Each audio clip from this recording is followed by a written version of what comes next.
Hi, this is Quarian Anarchy, and this is Marcus Pulis. You'll see Nicco and Chad with me, and we got a special guest this week.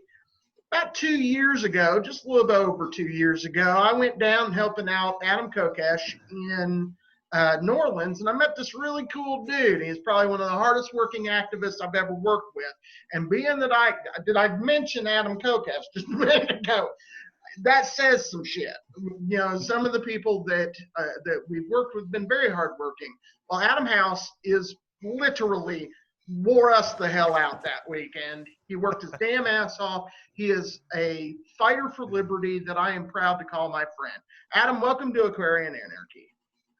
Hey, thank you very much. It's really good to be with you guys. I've been watching some of the videos from your previous episodes. Looks like you guys have a good time, and so I'm glad to be here.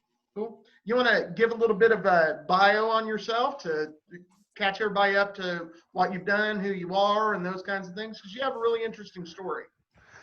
Yeah, sure. And actually, I do have a couple of stories to tell in particular tonight. My name's Adam. I'm in my 40s now. I have been a member of the United States military. Was with the 173rd Airborne and deployed to the Kunar province. It's the Hindu Kush region along the Pakistani border in Afghanistan. And I became an activist pretty much as soon as I got back. I mean, I've always been interested in political subjects and government and history, philosophy, all these things. But when I got back from Afghanistan, I had already voted for Ron Paul in the Republican primary in 2008. While I was in Afghanistan, I voted absentee for him. And as far as I know, I was the only one from my little outpost that did that. But anyway, when I got back, I was very much in an anti-war mood. I looked around the country and saw that just in the few years I'd been gone, things had already changed tremendously.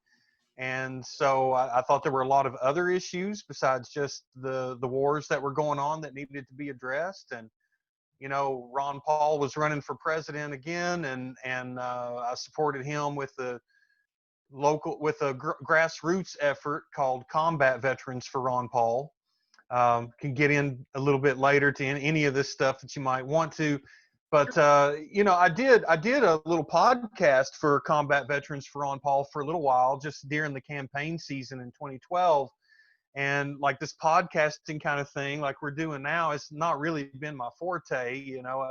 I kind of stepped up and did it back then just for lack of somebody to do it. And I was asked, so I did it. Yeah, I stepped up then. But I'm not really a media guy. So I appreciate you guys being so gracious to invite me on a podcast like this. And, I have done a little bit of podcasting now this year. Because these several years that I've taken a break from putting my voice out there in the media, I felt like, there were probably plenty of other people saying things more intelligent than me in a better way than I could say them. Not saying that that's even changed, but I do feel the need at this point. It's really a sense of urgency at this point that's got me back out here talking again and saying some things that I think are important to hear, especially coming from somebody who, I self-identify as a libertarian. So, I just like hearing somebody who's got a deeper Southern accent than I do, so that I'm not the only one. That's a good thing. But also, what I was going to say is that idea of holding back because you think there's somebody out there smarter or better at it or anything like that. No, we need as many voices as possible, telling our stories, telling how this relates. Because what's been really crazy as we've done this podcast, and when I joined Marcus, and some of the comments that I've gotten from people as they've seen our stuff, especially this last episode that we did with Otep Jesus, is there's stuff that I didn't even think would resonate with people, stuff that I didn't even consider would relate to them in a way that was really, really impactful, that I'm just like, I'm blown away that somebody was listening to that part. I was like, damn, I had forgotten we even talked about that, or I forgot that I said that, or whatever it is. And I think that when you start to see those kinds of things and some of those things that you really don't recognize and appreciate about yourself, and you just put yourself out there, because one thing that is very easy, especially when you think the way that we think, it's very easy to feel isolated, very easy to feel alone. Yeah. And even though there are people out there in cyberspace world or whatever that relate to you, it still helps to kind of have that reinforced, because we're so inundated. I mean, you see it on Facebook and some of the other things that, you, especially nowadays, these last 6-7 months, where you don't know who's going to snitch on you, call the medical professionals or the cops or whoever on you. So having more voices, having more voices out there, I think regardless of what you think about your voice is important. So I'll just say that. And also, you don't have you're not lacking for things to talk about and stories to tell, to be able to, and I'm really interested to see or listen to some of what you have to say that you have ready for us. I wanted to, one of the things I wanted to bring up, and I'd actually like Adam to also, because we'll be here for a minute, I do want to get into your ideas, and the podcast that you did will be linked. I've already got everything set up to be linked when we do that. I strongly suggest people go watch it. Got the fire in the belly kind of motivation, loved it. But what I found interesting when we met, and when Adam and I met, I think Chad probably had a very similar kind of interaction too. It was like, I know, Adam, you're an atheist, but largely I believe in like soul groups and shit like that. And for me, I was like, this is one of my boys right here, Yeah. I just automatically like hit. And it was like, we're going to move forward. We're going to do that. I had a similar situation with Nicco. I was like, oh yeah, this is one of my people right here. And, and went on about my business. But what I was really impressed by was you had a goal, and to expand on that idea, we did and Adam was in charge of doing a march for dead veterans that we did in New Orleans for the Libertarian National Convention. And Adam was in charge of that. Well, my fat ass and my wife and several other people got out there, and we passing shit out. Adam's been passing shit out for hours, helps us pass shit out. We're falling the fuck out. He keeps on going. So I wasn't even there. I didn't even get to make it. I didn't make it down until like the day before the convention. So I was getting the text messages where y'all were out, doing stuff like that. But I never got to do it. Yeah, it was fun. But never handed out. One of the things that struck me about Adam is he has, and maybe Adam, you get this from martial arts, which like I said, I'd like you to get into that a little bit too. But you have like a silent strength, and I know that you have a voice and you're not afraid to use it, but you're not like so many times in our society when we think of strength, we think of like somebody that's powerful and rah and all that, and you don't have none of that going on. You have a latent power that just conveys itself while you're there. It's like people just know this dude, A, knows what he's talking about, B, is willing to fucking do whatever the hell it takes to set people free. And so I appreciated that from you. And I have to say that I'm very happy to see you starting to share your voice, because I think you have a lot to say. I mean, when we met, you took apart the article I did on Ethan Allen. Ethan Allen. Yeah, it was a great read, man. Right. And just listening to your analysis at the time, I was like, shit, this dude gets it more than I do, So tell us how you're coming into your voice. Well, first of all, yeah, I appreciate what you say, and I do believe in putting shoe leather to pavement. I am a keyboard warrior myself sometimes, but I understand that it can't stop there, that you got to put shoe leather to pavement if you really believe in something, you really want to make something move.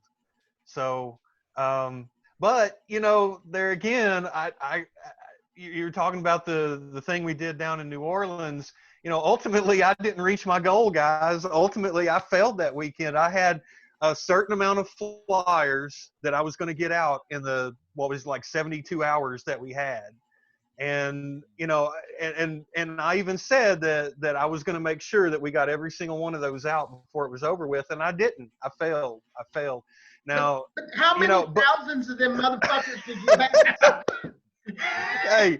Hey, it was fun though. I tell you what, where I got the most of them out, and this is what happens when you get out there and you start putting shoe leather to pavement, man. There just happened to be an unaffiliated Abolish ICE rally that happened that same weekend. And I found myself in the middle of this Abolish ICE crowd, and I'm like, well, fuck yeah, I want to abolish ICE too. And hey, here's a bunch of flyers about some other stuff I want to abolish. Let's talk about all of it, right? Right. So, Yes. but that's the kind of thing that can happen when you decide to start being a mover, And I understand, Chad, your point as well. I appreciate that you talk about speaking up with our voices. And I've always promoted that as well. I've always thought the answer to people who use their free speech in unfortunate ways, that the answer to that is not to shut down their speech, but rather to rebut with more free speech. Right. The problem that I've seen, though, unfortunately, is that, like right now, this podcast that we're making, how many podcasts are being made right now as we speak? How much media is there out there already right now? At what point are we really just creating noise? So that's why I kind of like to hold back sometimes. And I say, look, somebody that's talented and motivated, like Marcus is doing a show like Aquarian Anarchy, and Chad and Nicco and whoever else ends up being a part of this project. I think this is great. So maybe sometimes the idea is not so much about, hey, I got to pick up the ball and carry it forward myself, which you definitely need to do sometimes. But I think there's also times that you need to look at who is already doing something really good and how can you give them an assist. And, it's like the whole thing with, I don't want to get too far off on a tangent, but, I'm old enough to remember, like I came up during the Chicago Bulls golden days, man. Michael Jordan and Scottie Pippen, and then later on Dennis Rodman too. The thing is, we watched Michael Jordan and Scottie Pippen win three championships together. Michael Jordan took a vacation and Scottie Pippen couldn't do it by himself. Jordan comes back and now they got 3 more championships and added Rodman to the roster to do it, right? But how, as great of a player as Michael Jordan was, what if he had been the Bulls those years before Rodman got there and Pippen hadn't been there either? Right. Would Jordan have been able to carry the team by himself? I don't know. Maybe he could have, maybe not. But I think, when you look back at it, you have to say, Scottie Pippen definitely enhanced Michael Jordan, right? And so that's basically that's all I'm saying is sometimes I think it's better to just look around and see who's already doing something really good and just try to give them a good solid assist. Get the ego out of the way. It's like they say, real leadership shares the credit and shoulders the blame, and that's the way it should be. For sure. That's a beautiful way of putting it placed, because but I want to go on your previous statement. Was you sometimes are, I wouldn't say reluctant, but you're not as forward. I believe that you should disregard the idea of maybe I shouldn't say that, because the idea of maybe I shouldn't say that is what you really should say. Sometimes it's necessary to do that or make those statements, such as we can go to my man's Kanye. He's made statements about how slaves, the slave, it was an option, or such as his most recent one about Harriet Tubman. I mean, if you go through those history books, you find out that Harriet Tubman wasn't the person who we supposedly thought she was. So once you have that narrative out there, you'll have those people who will complain, but out of those people and those sore thumbs, you'll most definitely find those other little opposable digits that will be able to be, oh yeah, you know what? If you think about it, he's got something. So I believe that you shouldn't, like, the censorship is what puts us in this bubble as it is, and we need to get out this bubble. So the more Chad, the more you, the more that Marcus and I push that narrative, like, yeah, Twitter's going to start banning us, but are you going to ban everybody on social network once we get that understanding? Well, and that was kind of my point too with that. I remember there was that time when Twitter and YouTube and a few others, they went through and they were, they're getting rid of Louis Farrakhan and Alex Jones and Laura Loomer and, getting rid of all these people. And there were some people who were like, yeah, they were really happy about it. And other people who were like, hey, I don't like that you did that, but at least you got rid of Farrakhan. And it's like, no, like you don't understand. Like you need to fight for all of these people. And I've said this before on this podcast too, that like, I don't remember who it was. I think it was Jefferson. And I don't care if I misquoted. I'm just going to paraphrase something to the effect of, if you won't fight to secure the liberty of your enemy, you will surely have no liberty yourself. And that's the thing that I think is missing so much from political discourse, is that, number one, too many people are too eager to try to use the ban hammer on their enemies. And then they get all butthurt when the ban hammer gets used on them or their friends. And the second thing is, too many people are afraid of that fucking hammer and they're not willing to speak.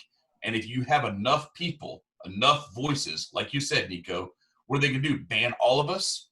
Fine, fuck you. We'll go find something else to speak on, and we'll make our own thing or whatever. But until then, it makes it a lot more difficult if you have a lot of voices instead of like 4 or 5 voices and everybody else hiding behind their shield. So that's why I think the more of us that speak up, the better, because you might reach somebody that you didn't think, or that wouldn't be reached otherwise. So we're all looking for that hero to save us. That's all. But not all of us, but the majority are bystanders. Like, for sure, we sit there and let things go by so that, we're in a bandwagon time. So it's like, once that hops on, once that becomes the trend, then we follow. Granted, trends are just a natural way of, the cycle of life, but if it shouldn't be a trend to think prosperously. It should be just innate. It should just be the way it is. What happened? Mm-hmm. I said that it should be the way that it is. Right.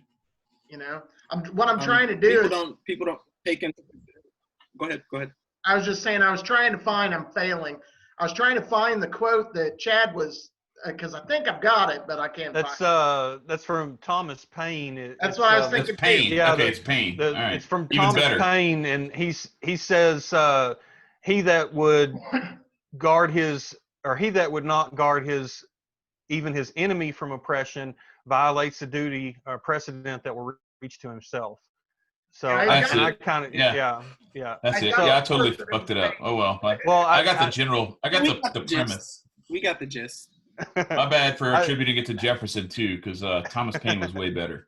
Well, for sure. Although somebody was slamming on Paine because Paine took some money from some dude that was a banker earlier this week. I was like, shut up! It's 200 fucking years ago, and the dude was poor. Leave him the fuck alone. See, and people want to crack on T-Pain for like using auto-tune and everything, but like, have you ever heard T-Pain sing? That dude can really sing. Dude. Anyway, no, I'm sorry, wrong, different. We were talking about the OG T-Pain. When I was doing the voluntary visions thing, man, I took the hat that T-Pain wears and put it on Thomas Paine. The original T-Pain. That's awesome.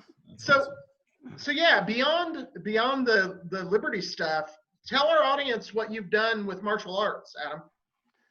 Yeah, so this kind of actually, I'm going to go ahead and pull this over while we're talking about this. This was the book I published. I talk a little bit about this. The name of the book is Operation Phoenix Warrior, and it goes into some of this. Now, one of the things that happened, I've been back from Afghanistan for several years now. I was actually honorably, but medically retired when I got back from Afghanistan for chronic severe post-traumatic stress disorder.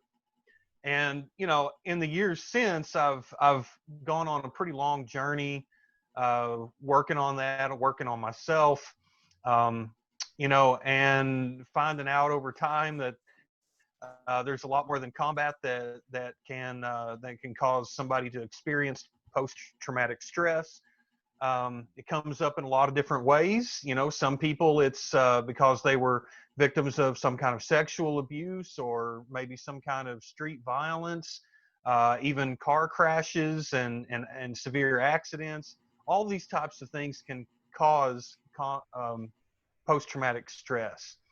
So, when I got back from Afghanistan, it was something that I had to deal with, and spent time working on looking at medications. I had to go through a slew of medications to find what was the right kind of treatment for me.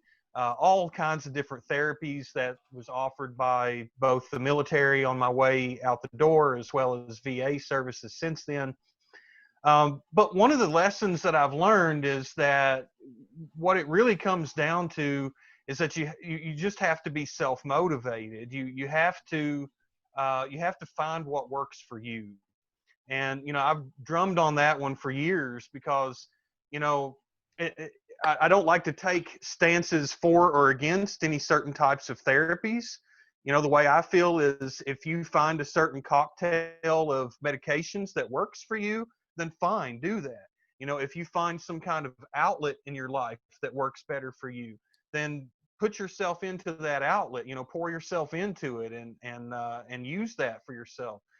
So one of the things that, among many other things that I've tried and things that have and have not worked, one of the things that I did was I got back into training martial arts. And it just so happened Wounded Warrior Project called me up and they said, hey, we're offering a program in your area where you can go to your local UFC gym and you can train, and we'll pay for the first 3 months of training. The only thing that you have to do is commit to going to at least 2 training sessions a week. And I was like, okay, that's fine. That sounds great. It's something I've already said, like I need to lose some weight. I need to be, a little more physical and work on the exercise side of this thing. Because when you exercise, endorphins fire, and there's a lot of good mental things, psychological things that happen when you're active like that. So anyway, I'd wanted to do it since I was a kid. I hadn't had a whole lot of opportunity to train as much as I wanted to. But I started, and not only did I go twice a week, before you know it, I was going every weekday and sometimes on the weekends. And then 3 months turned into 6 months, and then 6 months turned into a year. And, I was just, before I knew it, I was training full time. And long story short, there was an opportunity for me to go to Thailand and actually train Muay Thai in Bangkok. And I took it, and I only intended to go. I'm not a competitor. I'm not a fighter myself, but I like to train as if I were. And I wanted that experience of doing a fight camp, like a professional fighter would do before a professional mixed martial arts or Thai boxing or jiu-jitsu, whatever, before a fight, you do a camp. And so I only intended on doing like 3-4 months. Next thing I know, I've been there 5 months. And then I had to come home for a couple of months and take care of my affairs, but I already had tickets to go back to Thailand. And ultimately, I ended up spending almost 2 years over there training full time in Bangkok. That right there, thing in that shadow box right there on the wall, that's called a Mongol. And the little ones are called a Prejiad. Yeah, that's the headdress. So I was licensed by the Thai government to teach Muay Thai, and graduated as what's called a KRU, K-R-U. Just means that the Thai government recognizes me personally as a Muay Thai school anywhere I go in the world that I want to teach. Oh, wow. So I had recently, just last year, I came back to the United States, and I wrote this book right before I came back, talking about how I thought that it was better for veterans to try to get away from some of the pharmaceuticals and things that are pushed on us a lot and look for alternative means of outlets and coping mechanisms. And that was kind of the idea when I got back to the States, was to start working on a veterans program, or at least a camp at some point, which has not happened yet. I ended up trying to start my school first. I did start my school. I got about 2.5 months into it and had built to a small class of 6 students. And then the first COVID lockdown started here in Texas, and I had to shut my school. And, you know, I was already supporting it out of my personal income anyway, so I couldn't keep the school going. At this point, the school is, you know, it's closed for good. Of course, I can still teach, you know, I can still consult, maybe go to people's houses or whatever.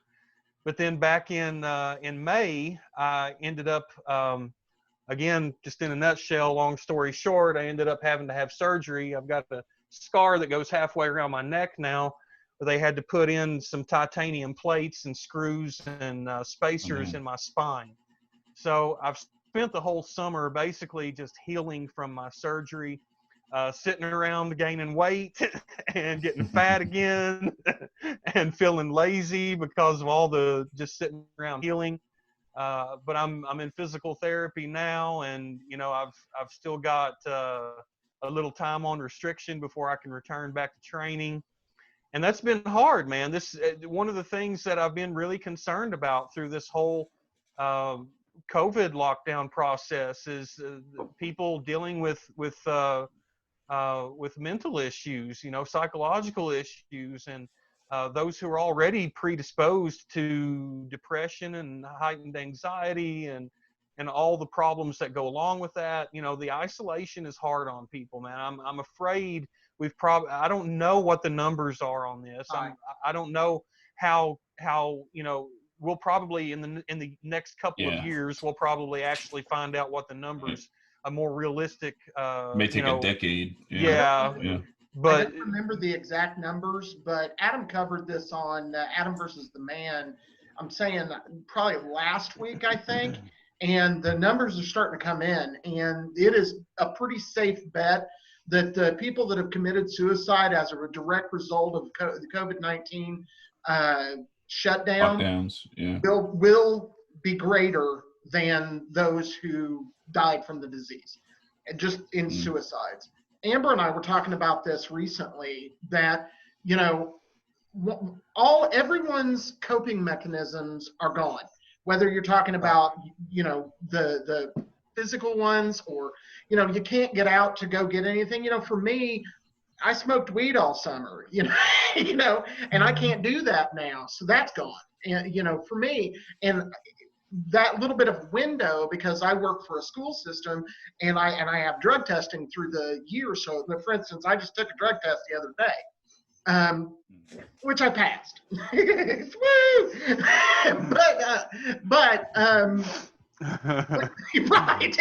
I was almost about to do it. But I've seen the window of, like, I've been stressed the fuck out, and that's just from, you know, middle of July to now, you know, not having my coping mechanism that I had to deal with.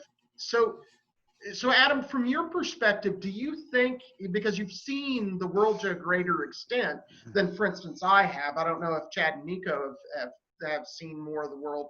Do you think, from the perspective, you know, looking at these other countries, it seems like they're just going on with the COVID bullshit too? Do you think that places like Thailand or other places you visited are buying into it, or do you think that it's the Americans that are worse? I don't know, man. I really think, you know, let me back up here a second, because honestly, I think what it boils down to is that we're really just in very unprecedented times. And, you know, man, this is such a big issue, really. When you back up and look at what's really going on, it's been, you know, what I think we're really seeing right now is very similar to what happened after the invention of the printing press.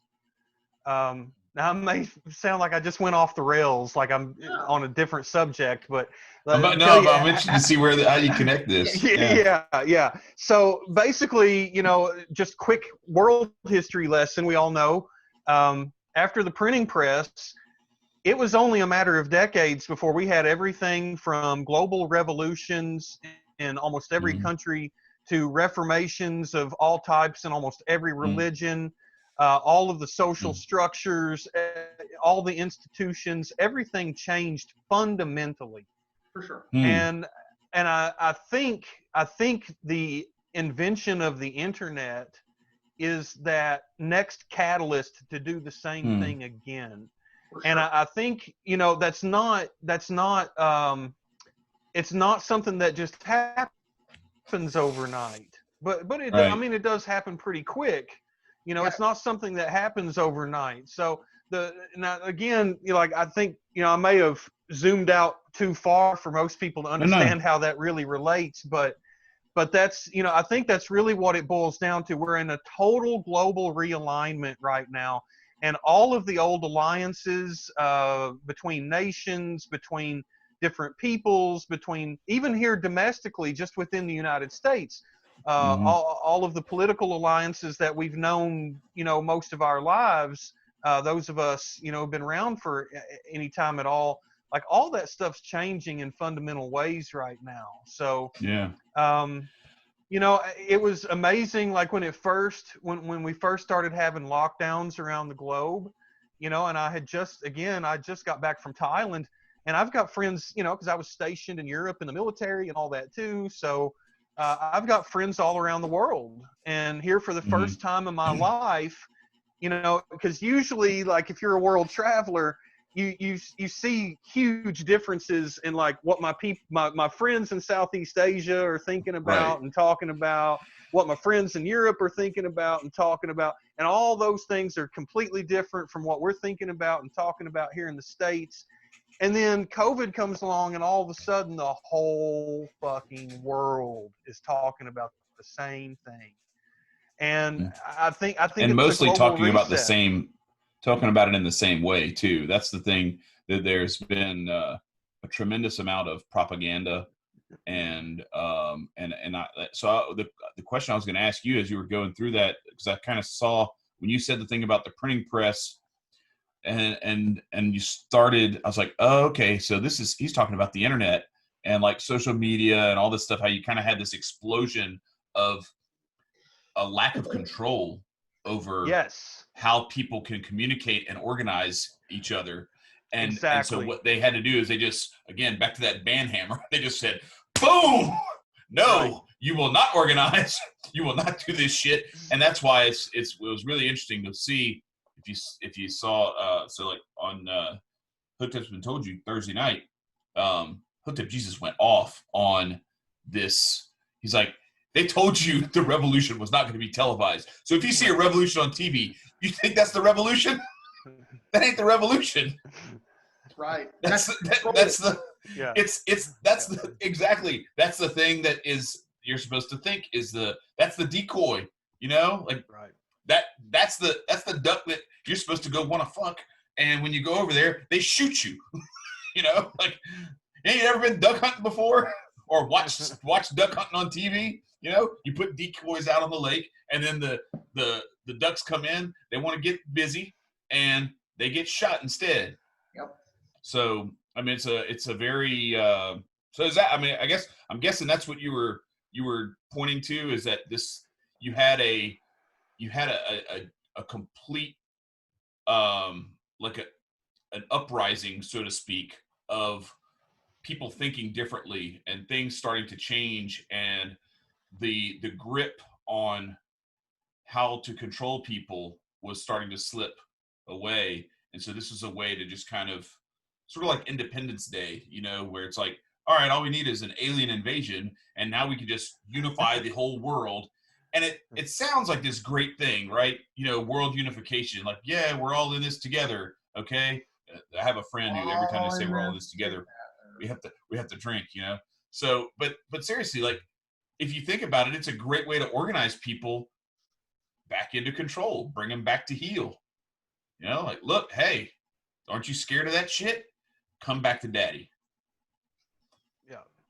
Yeah. And so, but, you know, I think what I really getting at, though, is that the fault lines are totally different now. You know, what we thought, the way that we thought the world was yesterday is not the way it was, is not the way it is, and it's not the way it's going to be.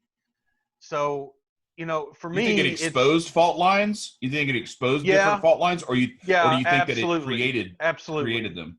Absolutely. Okay. Well, both for sure. So, you know, and again, I don't want to, you know, I don't want to fight with anybody either, right? Everybody's stuck in their little echo chambers, and everybody's kind of, you know, not to use the state's terminology too much, but self-radicalizing, so to speak. Mm-hmm. And there's some truth to that. You know, people are stuck in their own echo chambers. You know, one of the fault lines that I think you know, was exposed for me personally was just with you know, like Marcus, he was talking about referred to the fact that I'm an atheist. You know, well, the fact that I'm an atheist just comes from the fact that I'm a natural skeptic. That's just the way that my mind works. I'm a skeptic first. Now, it took me a long time to figure that out. You know, it took me a whole lifetime of being raised deep within the religious right. And I was a licensed minister. I was a preacher of, you know, the 66 books of the King James Version of what we know as the Christian Canon. You know, that was where I started. And so it's a long evolution for me coming out of the religious right into, you know, what I understand today. And one of the ironic things that I found about this was that the pathway to atheism is literally paved with Bibles that have been read from cover to cover. And I was, you know, when I first realized that I didn't believe in God anymore, it scared the shit out of me for a second. Because you know, all my life, you know, if you didn't believe in God, then you were going to get buried under hell. You know, you were going to spend eternity being tortured in fire. That was what I had been indoctrinated to believe. So, you know, Hell of a God, right? Hell of a God, right? Like, hey, I love you, unless you don't know who I am. And so if you don't know who I am, fuck you, burn. I always, man, I always say, that's a tough way to sell it to people. I always say, why the fuck would Christians try to convert people? Because the Bible says if people don't know shit, then they get a pass. So why the fuck would you share that shit? It's like cursing. Right. Just let them. Yeah. Let the invincible ignorance allow them the free pass, and don't try to push them to like swallow something they don't want to swallow, because then if they reject it, now you fucked them. You know. Yeah. It's but I don't. You know. I think it's so we're, you know, the other three of us are not atheists, but we have a very different. Okay. We have some very different. Yeah. Well, that's okay. I'm not trying to pick a fight. No. And I'm not either. No, this is not about that. This is actually, so my whole thing on that is, I think that there's a lot more common ground than people are willing to recognize. And the biggest problem with all of that stuff around religion is that too many people are trying to convert people to what they think is the only right way. And I think it's bullshit. And I think it's, if you believe in God, I think it's a tool of the enemy to like divide people rather than to bring them together. And that my philosophy has become, you know, grown up, raised Catholic and everything, and still, you know, a practicing and believing Catholic. My personal belief may differ from what a lot of Catholics believe, in that I think that if we have this omnipotent, all-loving God who loves us unconditionally, it's more about us choosing to be united to him than it is about him casting us somewhere. And so we either choose to be, it's a freedom of association thing for me, and a freedom of disassociation. Yeah. God loves you so much that he will not even force you to be one with him for all eternity. Yep. And so like if that's not what you want, he's gonna be like, you know what, look, man, I'm not gonna make you come hang out at my house. You don't got to, you know? And so that's my, and I think this whole idea of, I think it's just been a control mechanism to scare people into thinking that like they're gonna like suffer and burn forever if they're like not good enough somehow, or don't check enough boxes in some list or whatever. And I've met too many either atheists or agnostics or people who are just kind of like, I believe in something, but I don't know what necessarily I would call it. I've met too many good people who like just love love other people and want to do what I consider the right things, that I don't even fucking care. Like I like, you do you the way you do you, and I will stand arm in arm with you fighting against the real enemies that want to put us in chains and steal from us and hurt us. For sure. I'm not trying to pick a fight either, except with those fuckers. For me, the spirituality thing, you know, because I'm an occultist, and as a magician, fucking, you know, it's an art and a science. So for me, I would rather like work with somebody that, like, from a spiritual perspective, than believe a goddamn thing. Because then when some crazy shit happens, they go, oh wow, you know. because their mind's already open, you know. Their mind's already like, okay, I can't explain that shit, so guess what? That was some crazy shit. Whereas if you come at somebody who has a particular set of beliefs and you say, hey, check this shit out, and like something crazy happens, and let's say they're Pentecostal, right? And they come to my house and see some shit, and then and then they're like, the devil, and I'm like, that was their Zuli, the goddess of love. I don't know how you got to the devil, but okay. So I would rather have that scientific kind of like mentality of prove it to me, and then to me, it's on the religious people to say, okay, here you go, this is your proof. Yeah. So. Yeah, that's exactly how the burden of proof works. We hold the same standard in a court of law when we charge somebody with a crime, put them before a jury of 12. We say you have to prove it beyond a reasonable doubt. And so for me, it's kind of the same standard for anything, you know. And it's one of the reasons that, you know, because I don't want to get started with the libertarian infighting and stuff. That's not where I'm going with this. But, you know, it does disappoint me sometimes to see libertarian types, good activist types, good hardworking types that just get completely obsessed with like conspiracy stuff, to the point that, I mean, it's just an unhealthy obsession. You know, it's to sit around and watch spooky videos with like creepy music in the background and all this hypothetical conjecture about it could be this and it could be that and it could be. It's like, you know what? There's so much empirical evidence of the harm of the state. You don't have to sit around and pull stuff out of your ass, man. Like you could spend the rest of your life studying the empirical evidence of the harm of the state and never have to veer into any kind of, you know, crazy notion that you can't ultimately prove to everybody. So, anyway, and I kind of feel like that's especially with the Donald Trump cult. I think that's, you know, tantamount of where that whole movement has been headed for a long time. It's just way off in, you know, they're not even talking about anything real anymore. So can I kind of actually, that's a good lead in. Can I kind of get into the issue that I really wanted to talk about though? Yeah. Yeah. So this is what I'm really on this broadcast and any other broadcast that I might join anytime soon. This is really what I'm here for, because I see something. I do want to use my voice right now to say something that I think is important. Not to dominate the time too much, guys, but I do have some things to say. The point that I want to make is that, you know, we are where we are in our country and around the world right now. We just are where we are.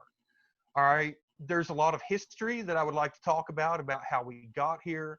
There's a lot of different variables about where we are right now that I think are important to discuss. But ultimately, the message I want to get across today is that people understand that the protest movement that we see in the American streets right now, that it is a legitimate protest movement, that it has legitimate grievances. And we can go into all kind of history about why that's true. All right. And the other part of it is that it's a popular movement. Now, I think it's largely a popular movement because it is a legitimate movement with legitimate grievances.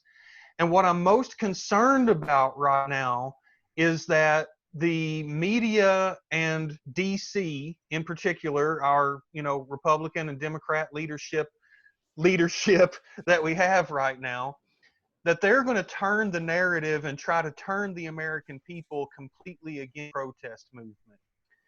And once they do that, then there's nothing else standing in the way of them bringing down the iron fist of the police state on this protest movement. And not only that, but they're going to do that without addressing the reforms that need to be addressed, the root issues, the causes of this movement. Now, let me back up a minute because I'm going to give like several different history lessons here just real quick. The first one is the war on drugs. All right. I am 42 years old and I have yet to live in a free country. I am 42 years old and I have yet to know what it's like not to live under the war on drugs. It started literally before I was born, basically in response to an anti-war protest movement of the 60s and 70s against the Vietnam War. They started, the people that didn't like all the backlash decided we're going to start singling out the anti-war people, the minorities, the poor people, all the people that don't like our draft, that don't like our bullshit war. All the same time, Republicans and Democrats, from Nixon to Lyndon Johnson, all of them knew. And now if you watch like Ken Burns' documentary on Vietnam, you find out that there's tapes, it's been recorded of Nixon and Lyndon Johnson's own voice admitting that they knew they could not win the Vietnam War, but they were going to continue to send American bodies there to die anyway. All right? That's not a Republican thing. That's not a Democrat thing. That's a government problem. That's a warfare state problem. That's a military-industrial complex problem. All right? So let's go to another piece of this. Something I learned here recently, I was read a book called Tyranny Comes Home. This is a book done by Christopher Coyne. He's a college professor who did research on the police state, the modern police state, and how we got here, how it got so militarized and whatnot. And the book goes all the way back to when the new American Republic, the constitutional republic, first started getting involved in overseas interventions. And one of the first pieces that came along where we became an occupying military force, so we militarily occupied somebody else's country, was around the turn of the century, around 1900, when we went in to the Philippines under the auspices of we were going to free them from colonization from other people. Well, we went in to free them from colonization, and all we did was replace those colonists with our own colonists. Right? That's basically how that worked. Now, I'm using colonist is a very loose term. That's not the real definition of a colonist. Okay? But basically, that's what we did. We went in and we militarily occupied the Philippines, and then there came constitutional crisis. There became questions of, well, we've got this constitution and we have certain rights that we know that we have to afford to the American people, but how do we treat people who we are militarily occupying in foreign countries? Well, as the United States government started to answer those constitutional questions, they did not come down on the side of extending constitutional rights to occupied territories. Sure. Instead, they ended up applying a totally different kind of law, a system of legality to those populations. Over time, what happened was Americans were involved in these occupations. And then these Americans would come home from our service in the military, and in large numbers, we would get jobs in law enforcement, we would get jobs in government and bureaucracy or whatever, wow. or in consulting in some way, or just providing equipment or whatever. Mm-hmm. Then because of the training that you have, you're already trained before you even start. Yeah, you don't need to go all through the training boot camp. Hey, Adam, I want to dig into that real quick. One of the things that I noticed as you were telling that, and I wasn't fully aware. I knew we went into the Philippines. I wasn't fully aware of all of that. It makes sense. One of the things that I also think we need to put into because history, as you know, is one of the things that I find a lot of inspiration from as well. One of the things that I find interesting is the parallels with Rome, in the fact that Rome needed to unify and become basically what would be Italy itself first. And I find it interesting, people like to say our government is better than other governments for this reason or that reason or whatever. Government's government. It doesn't matter what kind it is. I think Hotep Jesus was absolutely right that this government is just as founded on communism as any other ones that have come before us. But what I find interesting is that the last major war that the United States lost was against the Sioux Nation and against Red Cloud, and that would have been right before the time period that you're talking about going into the Philippines. Well, what happened is Red Cloud whooped the shit out of the United States, and they regrouped, waited for Red Cloud to go away. He decided he wasn't going to battle anymore, got old, and went away. And once they saw that the genius tactician of the Sioux was gone, they came in and just wiped the fucking Sioux off the map.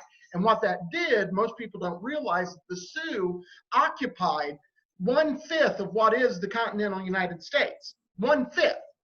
So that means that last fifth of the United States was now one nation under God, was one country, united, as Chad. That's why Adam's an atheist. If that's the God that we were united under, Right. goddamn, man. Yeah, exactly. So what I'm saying is, this is what you're explaining, Adam, is what governments do. Is Right. they consolidate their power here, and then what they do is they then conquer outside of themselves. And you can use like Risk or some of these other games that you can play where you conquer territory. You have your area that you're in control of, and until you're in control of that area, you can't expand. Once you can expand, the next thing you do is contract.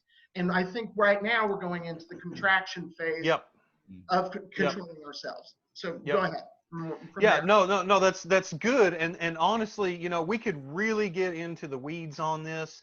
A lot of this material has been stuff that I've been researching for years now. So I don't want to detract from what you say, because yes, and in fact, just to highlight what you say, these questions go all the way back to even before the founding of the United States. These are old questions. Some of the constitutional crisis that we see right now are still unresolved issues from before the founding of the Constitution. So anyway, yeah, okay, so that plays into it. Now, at the same time that you have this militarism that's going on, and this occupational force that's, we're learning how to occupy different countries around the world and not extend them constitutional rights while we have their military there, whichever country it is. At the same time, back here in the United States, we're just beginning to get cities that are large enough to get the kind of problems and the kind of outcry that gives us policing in the United States. So now we start to put security guards on the streets and things like that. Well, it takes an especially ugly turn in the southern United States, because policing emerges as a system of slave catchers. So it's built into the system inherently from the very beginning. We have slave patrols that end up, their primary purpose is to catch slaves, but they're already patrolling and they're already out there. So now we start to give them some other responsibilities. You're the highwayman in this sense or that sense or the other. We're going to give you these different powers. And that also grows into what eventually becomes a police state, a modern police state. Now, what happens is we have both of these that start to converge. All of a sudden, you take a police state that is born in systemic racism, and you give that police state a lot of power on the back of the war on drugs, in response to anti-war, in response to all the protesting that they didn't like, okay? And we give that racist police state a big booster shot, a big shot of adrenaline. and we go through like the Just Say No campaign and all that stuff from Nixon to Reagan, and we get up to the modern day. And as it stands right now, Donald Trump still stands for the war on drugs, and Joe Biden has still made his support for the war on drugs, part of his campaign. It's been part of his campaign these last several months. He still plans to keep that. All right. So what I'm getting to is, well, let me take it through the next phase, because the next phase is important too. September 11th, 2001. I'm an adult. I was in my 20s at the time. I had a baby at home, a mortgage, a couple of car payments, worked all the time at a steel mill. Actually it's the largest steel mill in North America in Gary, Indiana.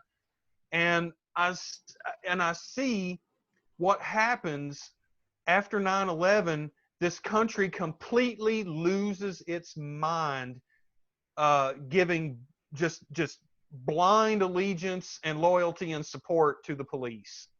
Absolutely throw any kind of limited government idea or anything like that out the window. And, when I think back on the day when it happened, I watched it happen in real time on live TV, and I'm like, it did change the world. And those police officers running into those towers to try to save people's lives, it was heroic. We look at that and we say those were the heroes, and so we put those heroes up on a pedestal, but then we never had a balance. We never came back into balance. Right. We just said, look, after this attack, you can have any kind of weaponry you want. You can have any kind of training you want. Your budgets are unlimited. Yeah. There is no dollar amount that we won't give you. And if we can't supply it at the local level, we'll supply it from the state level. And if we can't supply it from the state level, then we'll supply it from the federal level. And we will do anything we have to do to make sure that podunk America, that hasn't had a murder in 30 years, all of a sudden has an 8-ton Bearcat sitting in their driveway that they have to use in some way, shape, or form to justify them having it. Otherwise, the federal government takes it back. So what do? They give it to their local SWAT team, and they say, hey, look, we're going to start using no-knock raids for this, this, and this, and you can start taking your SWAT vehicle, this up-armored Bearcat, to your this 8-ton vehicle to your raids, so we can justify keeping it here in our locality. And so we get militarism, we get all this, and now this has been brewing for another 20 years. On top of the war on drugs, now we've got the war on terror. They completely threw the Bill of Rights out the window with the Patriot Act, and they knew at the time that they did it that it was supposed to be temporary. And they put sunsetting law. Some people used to call this sunsetting. They sunset it so that it was supposed to expire at a certain date. Well, then they kept extending it, and then eventually they decided to make it permanent. One thing, that's what they do. Got to throw in a quote from Friedman. There is nothing. This is Milton Friedman. There isn't anything more permanent than a temporary government program. Yep. And I was going to say too, like just to add to it, like they were also bringing drugs back. Yeah. From the wars. Yeah, there's so much to drop off in the U.S. and all the weaponry and everything else that's just being funneled into the hands of they're basically, it's like the same thing, like the drugs and the guns are going to the same drug kingpins, so that they can you have the war over drugs and the war on drugs going on at the same time. And it's like it's the same fucking war. It's just a bunch of theater to make it look like they're trying to stop it when they're actually fucking bringing the shit in. Oh God, and using it as a control mechanism. For sure, all of this whole history is rife with corruption. From the beginning to now, it's rife with corruption. In fact, this is not child's play either. This is real shit, man. Right. If you go look at the Philippines right now,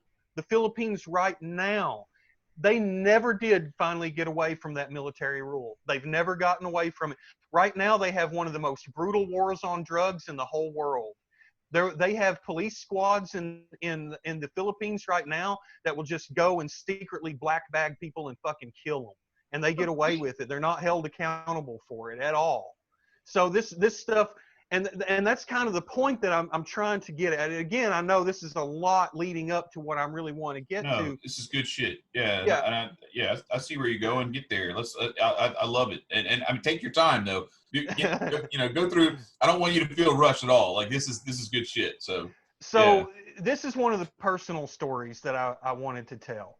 All right, and actually, I'm not going to tell it as a personal story because the facts are not accurate if I tell it that way. But I'm going to tell a hypothetical that could be a real story based on the facts. How about that?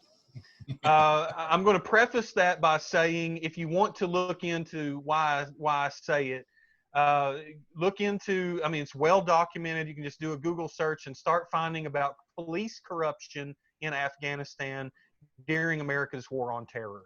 All right, just police corruption in Afghanistan, from the poppy fields, the opium, and everything else.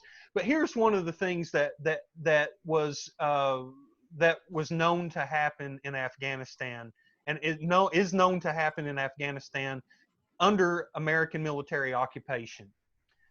The Afghani police had this habit of going out into the countryside and setting up unsanctioned checkpoints. In other words, they were illegally setting up checkpoints on the road, especially in remote areas where these little villages are. And so you have some guy, with his wife and 2 or 3 kids and a dog. They're all piled into their car, and they go taking off through the Afghani countryside. They come upon an illegal checkpoint. They're pulled over by the Afghani police, who are supposed to be whose allies, American military. They're our allies. They're seen as an arm, an extension of us. And what these Afghani police would do is pull all these people out of this car, maybe steal the AK-47 that they have, because it's their only means of protection. It's the only defensive weapon that they have to protect their family. So they steal their defense mechanism. They kill their dog. They rape the wife. They rape the children, maybe kill the wife. And then they just, leave them bloody and broken and take off, and, like they don't expect any consequences for that.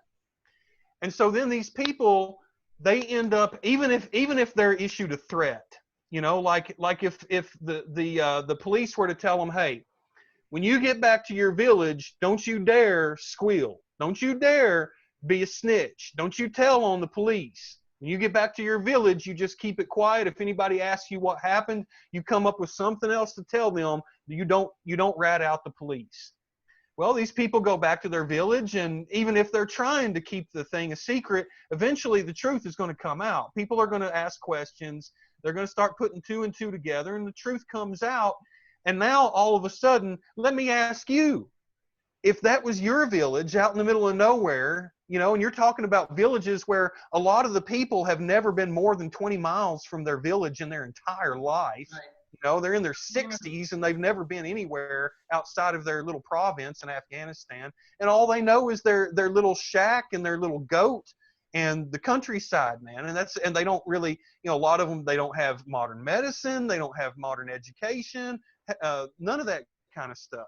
What do you think when these people that were accosted by the police, when they come back to their village and people start to hear the story and figure out what happened, what do you think that village is going to do?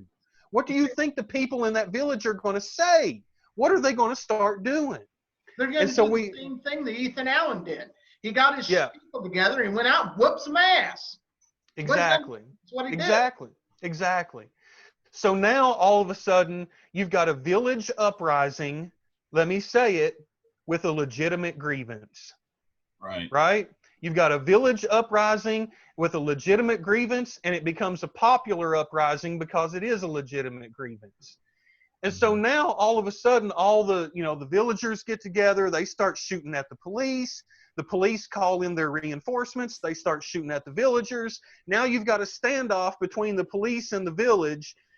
And the police don't know what to do, because if they wait long enough, the villagers are just going to turn over to the Taliban or whoever, and then they're going to call them in on their side. So what do you think the police do before it gets out of hand? Who are they going to call to come in and back them? U.S. military. All right. So now let me ask you, if you're a deployed American soldier in Afghanistan and you know that there's a village uprising over some shit like I just told you, like you can go research right now if you want to know about how this happened in Afghanistan, how are you going to feel when your command tells you, hey, we've got to go support these Afghani police put down this village uprising? What are you going to say? What are you going to do? Are you going to go along with that shit? Hell You no. know? So so now let me bring it all home. And again, this is an idea. It's not just me. Christopher Coyne wrote this book. I think it was very aptly titled Tyranny Comes Home. Because what I see now in the United States is we've gotten to a point where we've let the police state advance to the point where, and we've got, it's not that anything changed. The police state abuses that we see are nothing new. This is stuff that's been happening on and on and on. Right. It's not the brutality and violence that's new. It's the cameras that are new, right? We all know that, and that's why so many of us civil libertarian types have been out there for years now, encouraging people to turn on your camera and turn your camera on the fucking police, and get some, because I'll tell you, coming from experience as somebody who's lived in Europe, who's lived in Asia, and who's been deployed to Afghanistan, and I've spent multiple years in these countries, I've seen how different societies work, how different societies police themselves and each other, and all that stuff.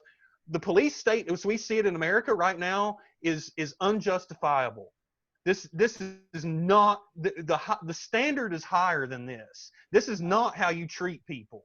Okay. Now I take pride in the fact that when I was in Afghanistan, I may have been part of an occupying force that ultimately I can't justify.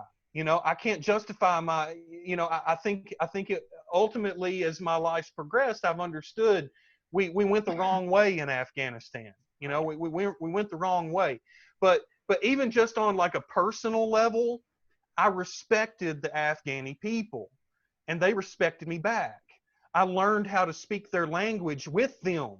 And because I learned their language, they gave me respect. And because I would share when I had cold water and the Afghani people were not allowed cold water, but me as an American soldier, I was supplied cold water, and I would share my cold water with people. I earned some respect. I gave respect and I earned respect. And for the rest of my life, regardless of what the military may or may not have done or may not ever do, I'm proud of the fact that I continued to treat human beings like fucking human beings, like they should be treated. All right. And it wasn't about necessarily even trying to win hearts and minds, because if you're at war, you're not trying to win hearts and minds. You're trying to fucking kill shit and break shit and make your point and start over again. Right.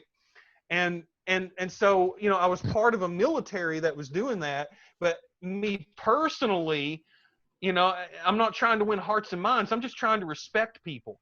And I'm proud of the fact that I kept the standard high, that the particular group of people that I was with, that we kept the standard high. And I guarantee you, if one of us had grabbed an Afghani man by the shirt and shot him in the back 7 times, our ass would have been buried under the jail. Our command would have never stood for that. If we had busted into somebody's house and it was the wrong house, and we busted into somebody's house in the middle of the night and innocent civilians died, you better believe there was going to be hell to pay for that. And that's another thing that I'm pissed off about what Trump has done, gone and given these pardons to these military criminals, these war criminals. Right. Those of us that did endeavor to wear the uniform with honor, we tried to wear the uniform with honor. We don't like that shit. We don't like somebody that dishonors the uniform like that getting a free pass, because that makes us all look like shit. And so I'm not with that, man. I'm not with that. So it's all the flag waving phony stuff, red, white, and blue, stars and stripes forever. It's my country, right? No, fuck that shit, dude. You have to come back to first principles. So now, again, let me bring it home then. So we come to where we are today, and we've seen over and over and over again, we've seen black bodies, brown bodies, poor people, but most especially young black men being the targets of the police state brutality more than anybody else. Now, this shouldn't surprise us because, you know, as good libertarians, we already know when the state becomes top heavy and it becomes tyrannical, the first people who are going to feel that oppression the most are poor and minorities. Or it's going to be those who are marginalized. That's who's going to feel it first, and that's who's going to feel it the worst.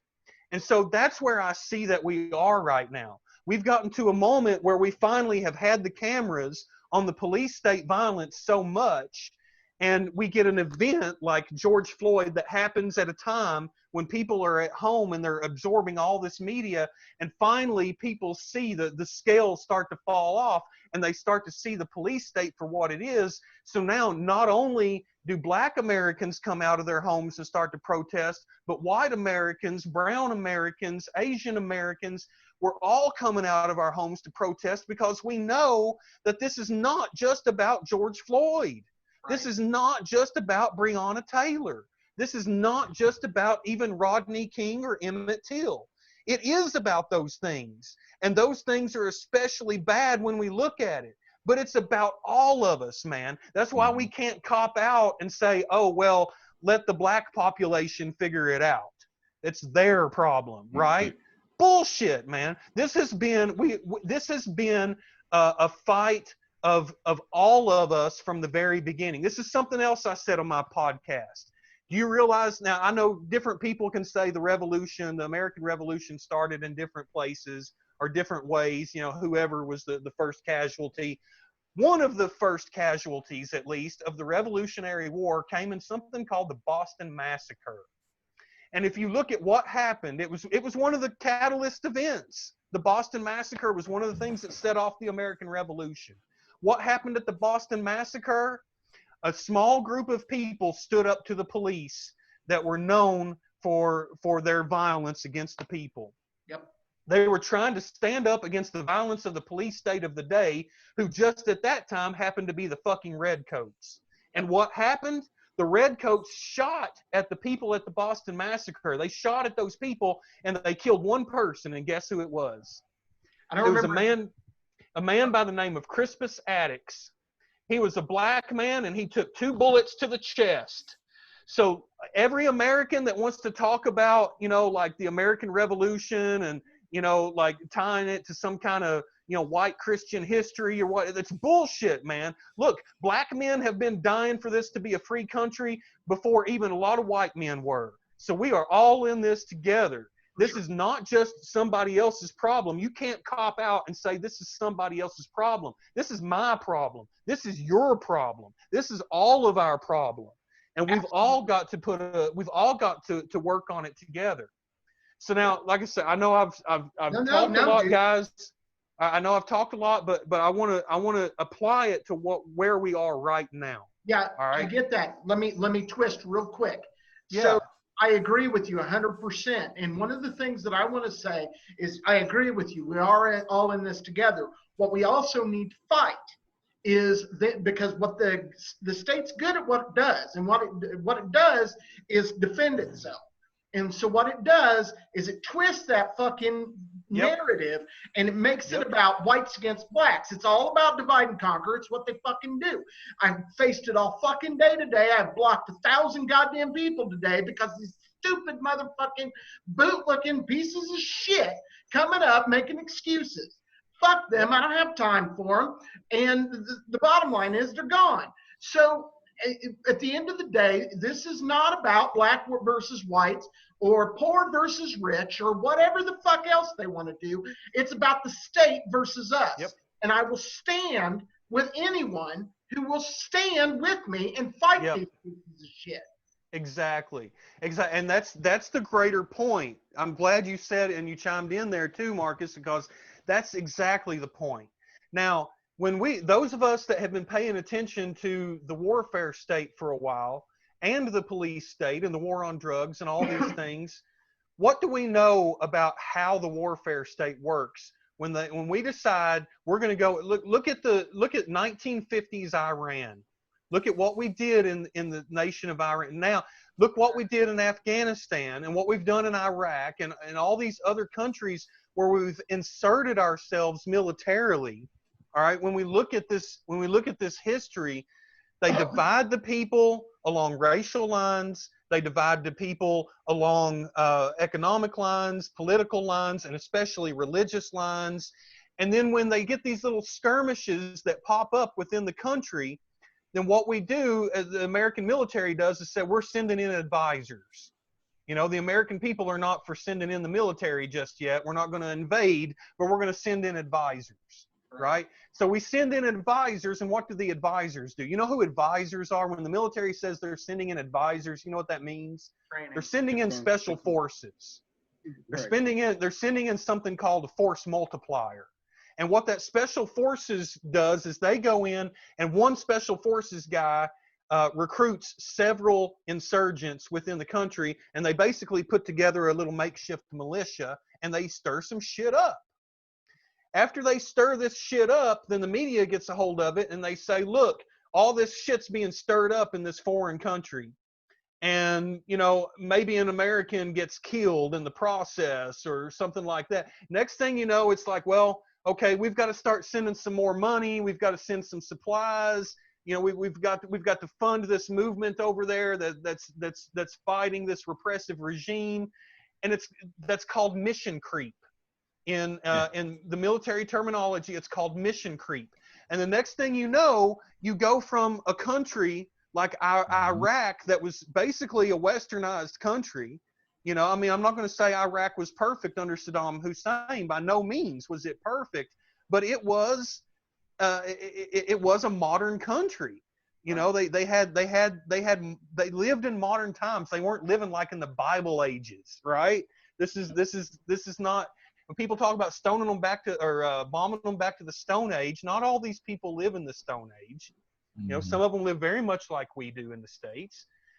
But anyway, we go into a place like Iraq and we tear shit up, and then we use the fact that shit's all torn up to then beat the war drum to justify for sending in the big military. Right. So now we get a full invasion. Now it's full-on war in Iraq. It's full-on war in Afghanistan. Right. And so then stateside, we call those advisors agent provocateurs. Provocateurs, yeah.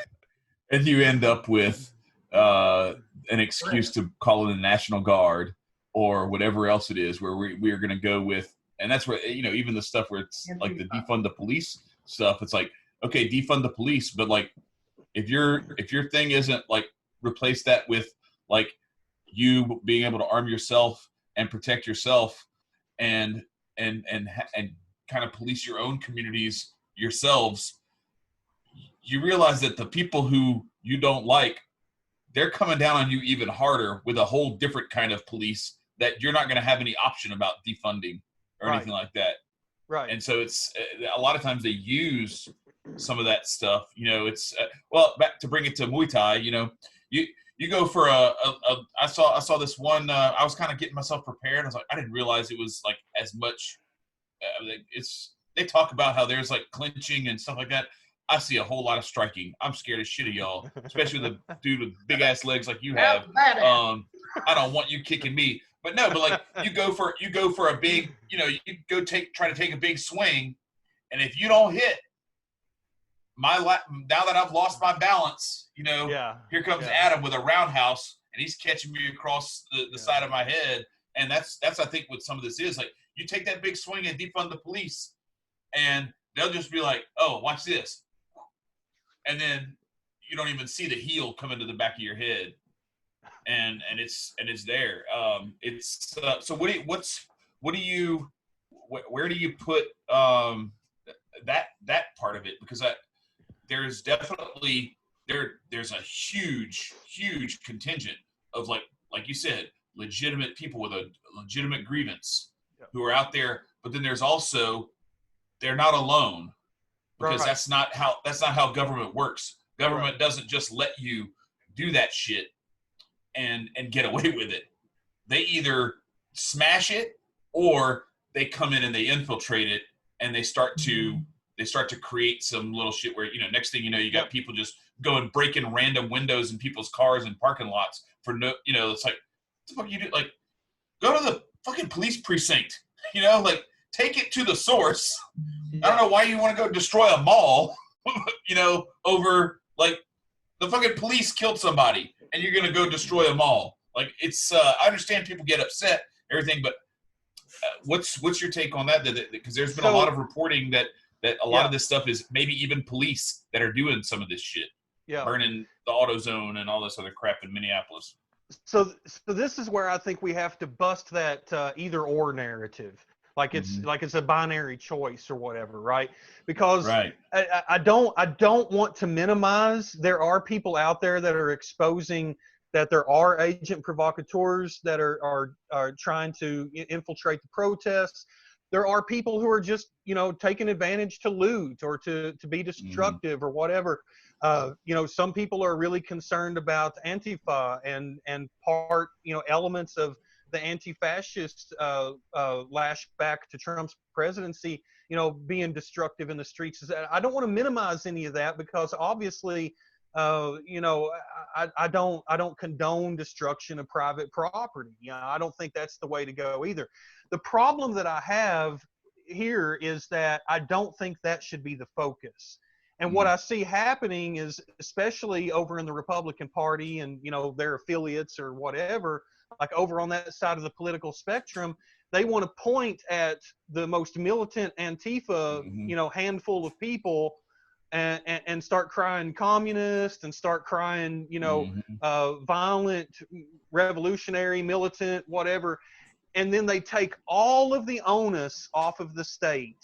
Yeah. And well, what's funny about it is they'll take the police and they'll say, 99.9% of police are good, and they won't point, so you have like the media's, drawing, pointing you at something that happened, and there's a whole bunch of cases that they don't show you that you don't find out about that are a lot less maybe racially charged or whatever that they can drive a narrative with.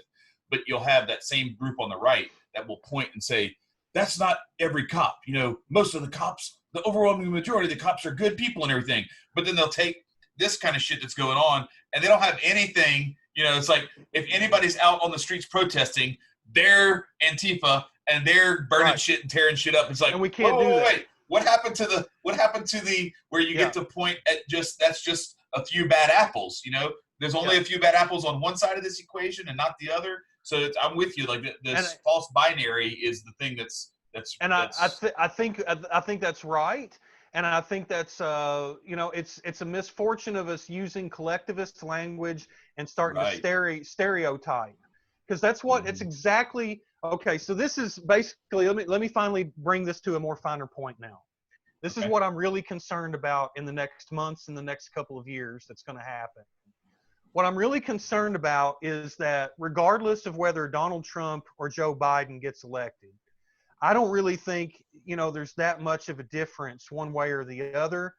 I think if Donald Trump gets elected, then they're probably not even going to try to appease the protesters. They're just going to immediately go straight to, let's put it down with an iron fist.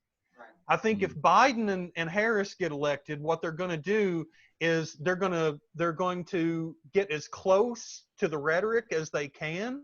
They're going to play nice as long as they can.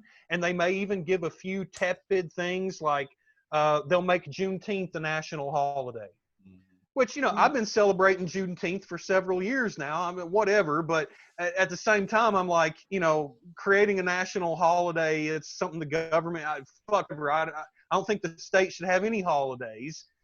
But I think that's the kind of, like, it's almost like pandering, right? It is pandering. It's virtue signaling. It's pandering. Because ultimately a national holiday is not going to change anybody's life. It's not going to let anybody out of prison. It's not going to keep any Americans from getting killed at the hands of the police. It's not going to change the war on drugs. It's not going to do any of that shit. All it's going to do is give the Democrats, Biden and Harris, they're going to be able to say, look, we're going to give you all Juneteenth. We're going to give you maybe a little bit of reform at the local level. Maybe we can stop having cash bail or whatever. And it's going to be a couple of little things like that. And then they're going to proclaim victory. Right. This movement, we finally achieved the victory. We finally got the reforms we needed. When they really they're like less than 1% of the reforms that's really needed. And then they're going to turn the narrative, guys. That's the key to this thing. They're going to play nice. They're going to give a couple of table scraps, and then they're going to turn the narrative. Ice Cube said this the other day. Ice Cube is the one pushing this black contract with America. Ice Cube tweeted out the other day, and he said, and I quote, "I told you what they was going to do. They're going to hear you out, calm you down, and give you nothing." End of quote. Exactly. And that's where we're headed. And then what happens is you've still got a lot of grassroots people out in the street because they know that the reforms are bullshit. They know the bullshit. Yeah. They're going to know that the reforms are bullshit. But then the establishment, Joe Biden and his group in D.C. is going to say, well, look, we fixed the problem. So now these people, they're still out in the streets and now they're doing stupid shit and we can't be with them anymore. So now we're going to put them down with an iron fist. Now we're going to use the police state to put them down. And not only are we going to use the police state to put them down, but now because of the administrations that have gone on before Biden, namely the Patriot Act under George Bush, the fact that part of Obama's platform was that he was going to close Guantanamo Bay, he was going to pull us out of Afghanistan. We weren't going to have any more of this Orwellian police state bullshit. Like he was the constitutionalist, right?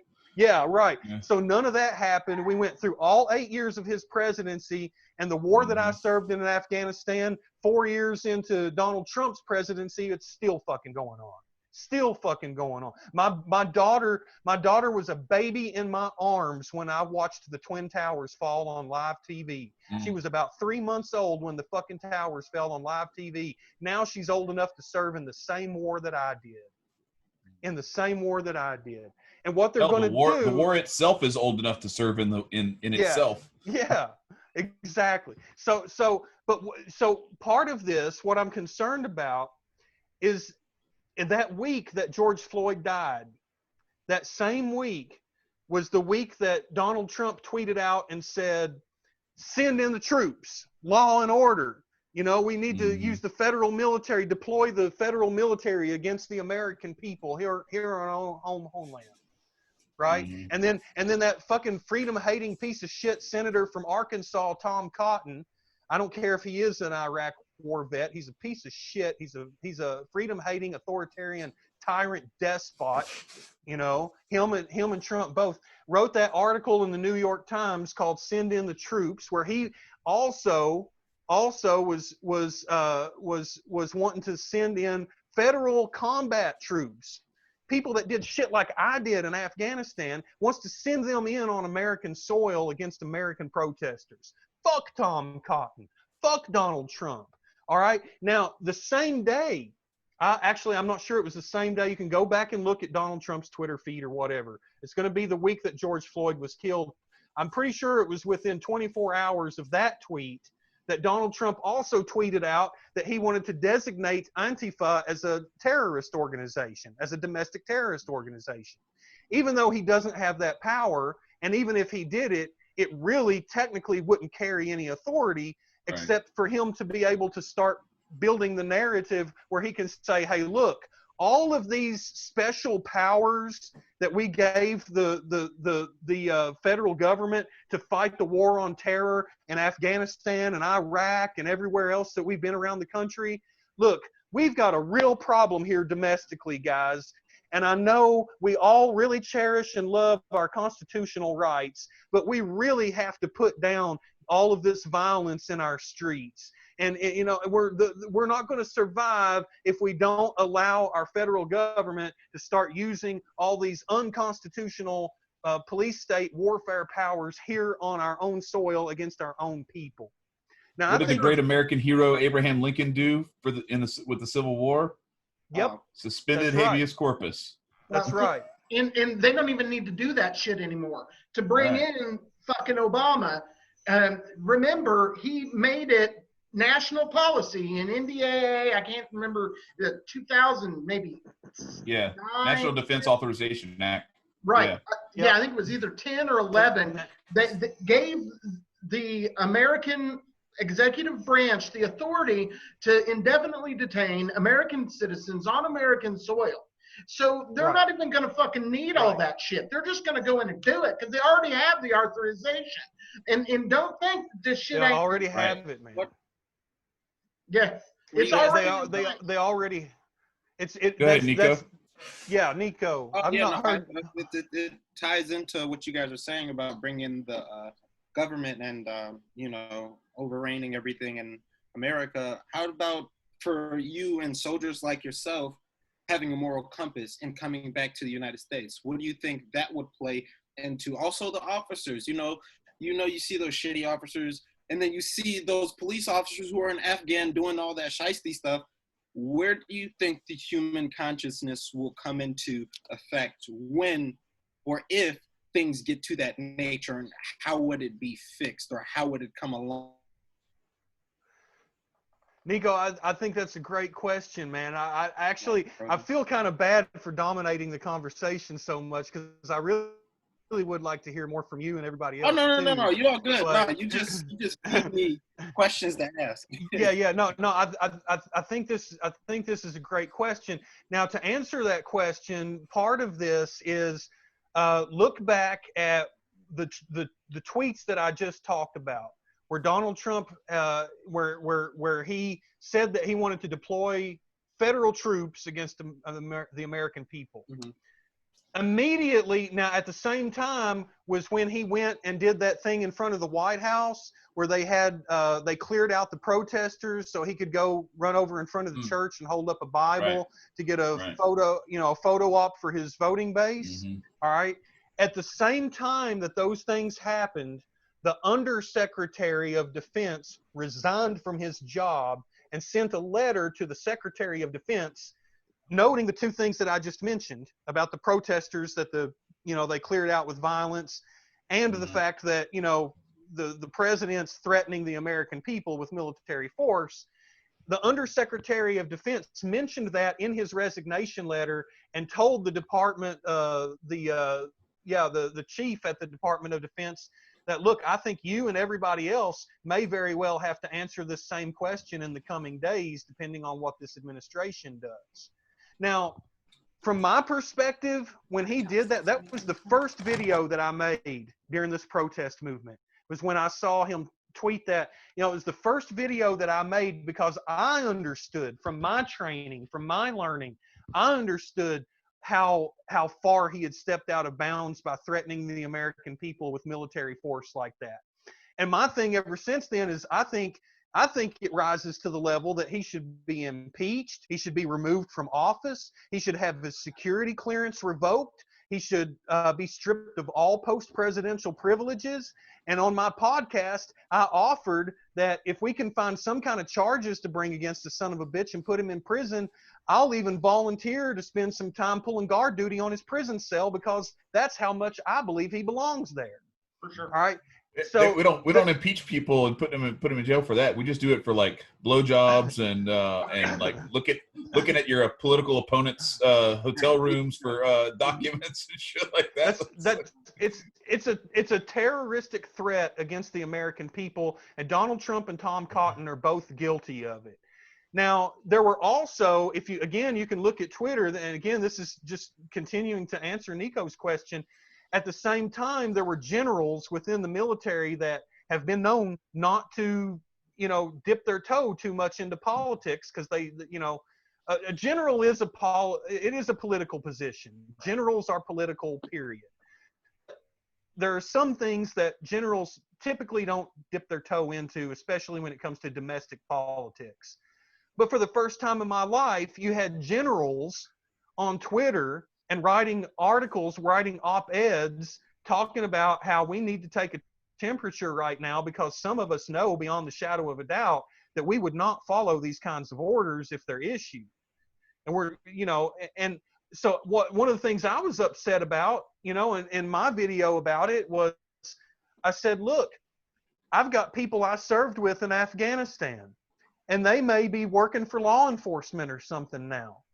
You know, and just, you know, a little over a decade ago, we were watching each other's backs getting shot at by Taliban insurgents, and now you want to have us pointing our guns at each other in the American streets. You know, you want former veterans who are now police officers and people like me who understand that this protest movement has legitimate grievances and that we can't let it be put down with the iron fist. We're going to be facing off with our weapons pointed at each other. Is that really what you want? And I don't think it is. I don't think it's what this country really wants, because I'm going to tell you what's going to happen. If a bloody civil war does kick off in this country, here's what's going to happen. None of us are going to get what we want, and all of us, from the last man, woman, and child, every single soul in this country will feel the pain, the grief, the suffering, and the heartache of it before it's over with. And we'll regret it almost immediately as soon as we do it, and there will be no happy ending to it. It will not be pretty, it will not be romantic or anything else. It will just be ugly, it will be bloody, and it's just going to make us all hurt. That's all it's going to do. So now, let me give you what I think we can do to head some of this off. Because I can't throw all this doom and gloom, right? I can't throw all this doom and gloom and then say there's no hope, right? That's what we're about. We're about solutions here. So. Solution. Hey, Black Guns Matter. I know you guys. That's So That's Black right. Guns That's Matter. Right. I support Maj Touré. I also joined the NAAGA. All right. Okay. So all this stuff. This is important. This is important. Because there's a popular protest movement with legitimate grievances right now. And while it does have its own problems, looting and destruction, fires, whatever, while it does have its problems, if we get focused on that, then the onus is no longer on the state, and our focus has been taken off of the real problem. So how do we fix the problem? Whether you're worried about the police state or whether you're worried about the protesters in the streets, how do we go to the root and strike at the root of the issue and fix the problem? I'd say, first of all, if we had any leadership in DC whatsoever, the very first thing we would have done after the George Floyd protests kicked off is we would have ended qualified immunity. It's the first thing we would have done, because as long as the police have qualified immunity, they are literally above the law. Right. And according to even our Constitution, even the U.S. Constitution, there's an equal protection and representation clause in that Constitution. It's supposed to mean that we are all equal under and in the eyes of the law. And as long as we're not equal in the eyes of the law, then law and order is just an authoritarian talking point. Law and order, the rule of law, does not exist as long as police have qualified immunity. Therefore, because we live in a country where if you're black or you're brown or even if you're just poor, you have to live in a police state where you're scared of the police, where you have every right to be scared of the police. What did Thomas Jefferson say? When the people fear the government, there is tyranny. When the government fears the people, there is liberty. The wrong people are in fear right now. And that's why I say, if you believe in liberty, if you believe in freedom, if you believe in patriotism, if you're a patriot at all, you need to get your head out of your ass and quit supporting the state. Quit supporting the police state and understand that there's a root problem to this. The onus is on the state from the beginning to the end and back again. The onus is on the state. Black people are not the problem. Poor people are not the problem. Political radicals like me, we're not the problem. The state is the problem. So what do? The first thing that we could do is end qualified immunity and put everybody back on equal footing under the law. And that would help some of the immediate tension, because how do you relieve tension, guys? We're in a pressure cooker right now. How do you relieve tension? You have to have you have to take some pressure off, man. You've got to take some pressure off the valve or the whole thing's going to fucking blow. And right now, the only way that you're probably going to be able to take any pressure off of that valve in any real way for the whole of the country is to end qualified immunity. Release some of the pressure, but you can't stop there either. You've immediately got to follow that up with things like ending no-knock warrants, ending the war on drugs for real and for good, ending mass incarceration, which obviously means doing things like ending mandatory minimums, reimagining. Yes, we can defund the police. We can even abolish the police.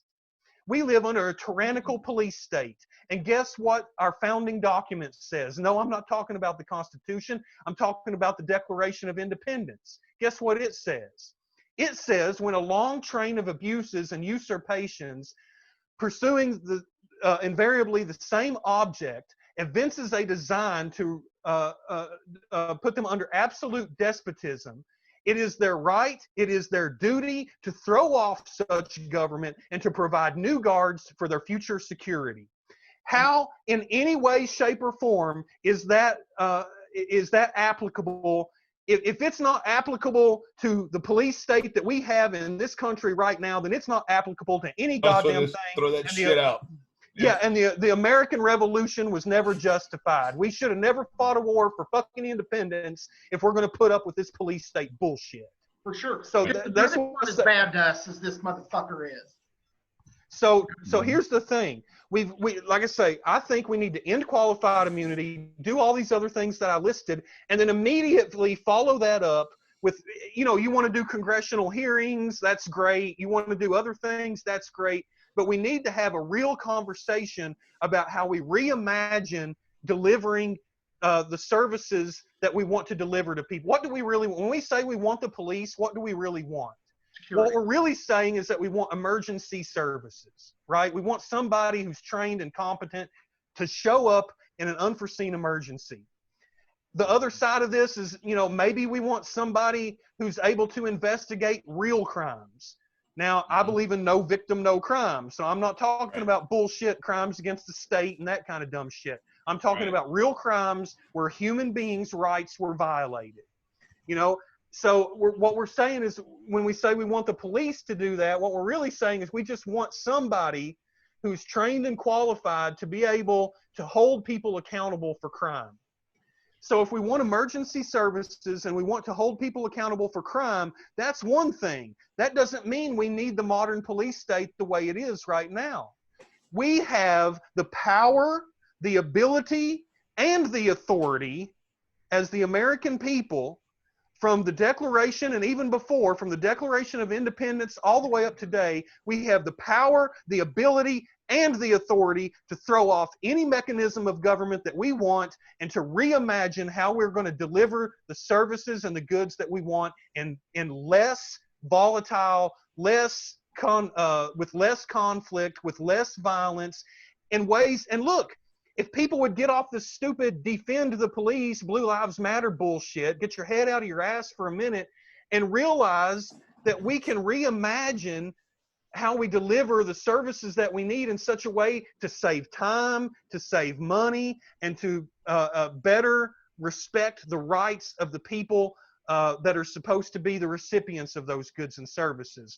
It's just thinking outside the box, get out of this binary bullshit, quit letting ourselves be divided and pushed into corners, and understand that we are all in this. We all have to be part of this. That's why I say libertarians have got to speak up and be part of this. We can't cop out and sit over here and say, hey, look, wearing a mask on my face during a pandemic makes me a victim, and I have to, I'm a part of the greatest civil rights struggle in a generation. No, you're not. That has nothing to do with being part of the greatest civil rights struggle in a generation. The greatest civil rights struggle of our generation right now is that we're under the boot of an authoritarian police state, and black and brown and minority and poor people are getting the brunt of it, and we're done with it. We're sick of it. We're done with the corporate oligarchs in D.C. We're done with the Republican-Democrat duopoly. We're done with all that shit. It's all the status quo, and we're done with all that shit. We have got to reimagine this stuff going forward. Now, and so like I say, the one thing that I want people to remember, if you watch this podcast, though, this episode, what I want you really to remember is that it's a distraction if you go off talking about how we need to deal with the protesters. If you want to deal with the protesters, then strike the root. Deal with the real problem. Just like we do in Afghanistan and Iraq and these other countries, The reason that we're getting ready to do something stupid with the police state against a legitimate protest movement in this country right now, the reason that's about to happen is because we never learned our lessons from how we unleashed this military state against other countries around the world. Ron Paul stood there in the debates and tried to tell this country, look, you can't just look at the backlash. You have to understand why you're getting backlash. You have to understand why it's coming. You have to understand why you're getting blowback. You have to understand why you're getting the boomerang effect. And until you address that core issue, nothing is going to change. For sure. Told us about what happens when you build walls too. Yeah. They start off to keep people out. They end up being to keep you in. Yep. Two solutions. One, one of the things I'd like to see with a solution on the policing is competition. Privatize the police. Put it into private hands. Let private people compete for who's better and who's worse. And you'll hire whoever you think is the better one. If you're shitty in your city and somewhere else has a better police force, you'll start hiring from the other company. It's real simple solve that I think would do a lot to help, is by privatizing the police. I don't want to defund it, I want to privatize it. So there's that. Number two, we got to get this shit in front of the American people. One of the things we are facing is a censorship problem. There is not a coincidence that all this shit is going down and they're locking down Facebook, Twitter, and YouTube. That is not a coincidence. So we need solutions.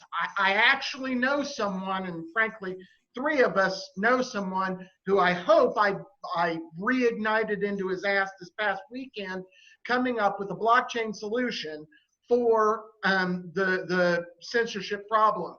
Michael, at one point, was working on a project to make, from your phone, the camera immediately go up live onto the blockchain.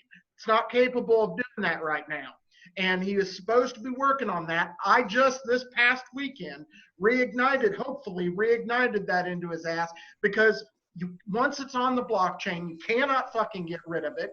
So if you could videotape a cop doing something fucked up, and not be able to, because most of the time they can get a hold of this and it's gone, or they get a hold of YouTube and take it down, or they get a hold of Facebook and they take it down. But if you put that son of a bitch on the blockchain, you've got it.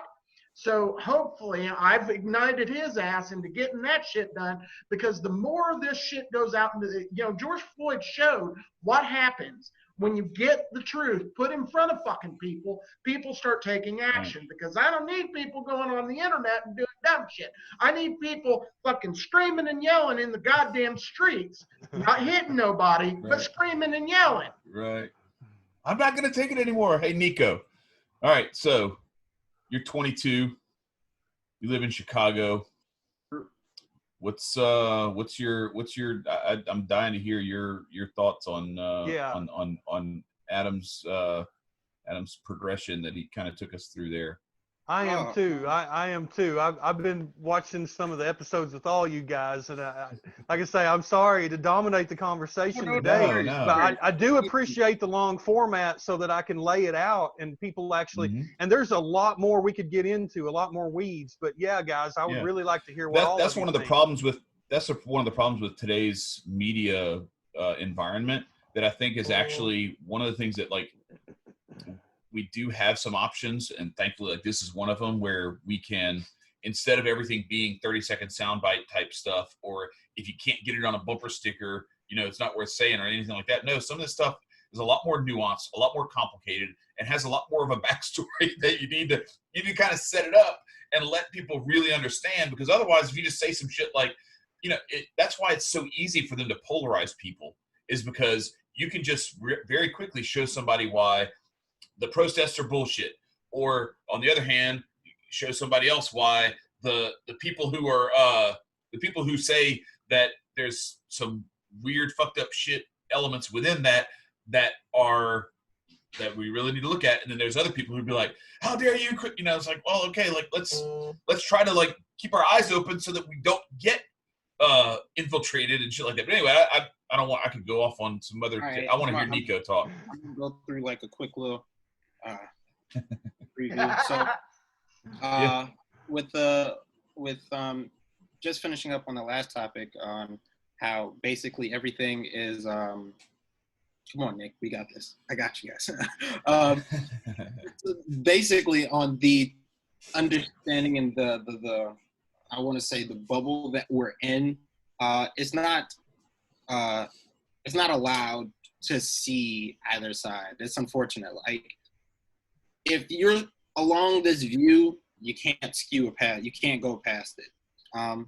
And for example, if we go on to the topic of it being black versus white, I had this conversation with my dad earlier. We were driving to my sister's, and he's reading an article in Vice about a Republican woman who adopted like a light-skinned baby.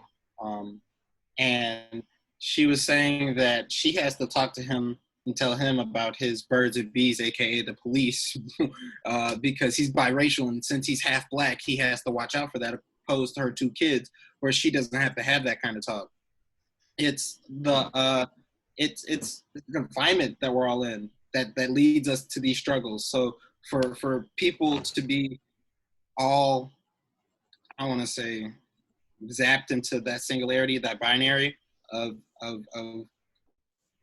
this is one side or this is the other, instead of viewing it as an all. So for this right to left, you know, you got Donald Trump still acting like an idiot towards not only black people or anybody else of that nature, but black people are extremely angry at him.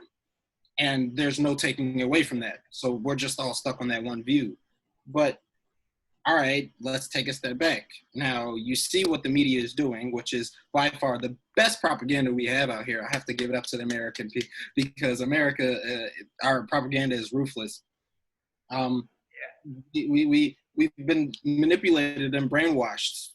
People don't have a direction to go to, unless it's us 3 or somebody else spewing, but who says that those other people are speaking necessarily truth, you know, such as the media. Like you go read the media or watch a video on the media, and it's like, oh yeah, I can believe that. But in actuality, they're just inciting fear and everything else. If we go to these protests, my homie Justin was locked up 32 hours, I believe.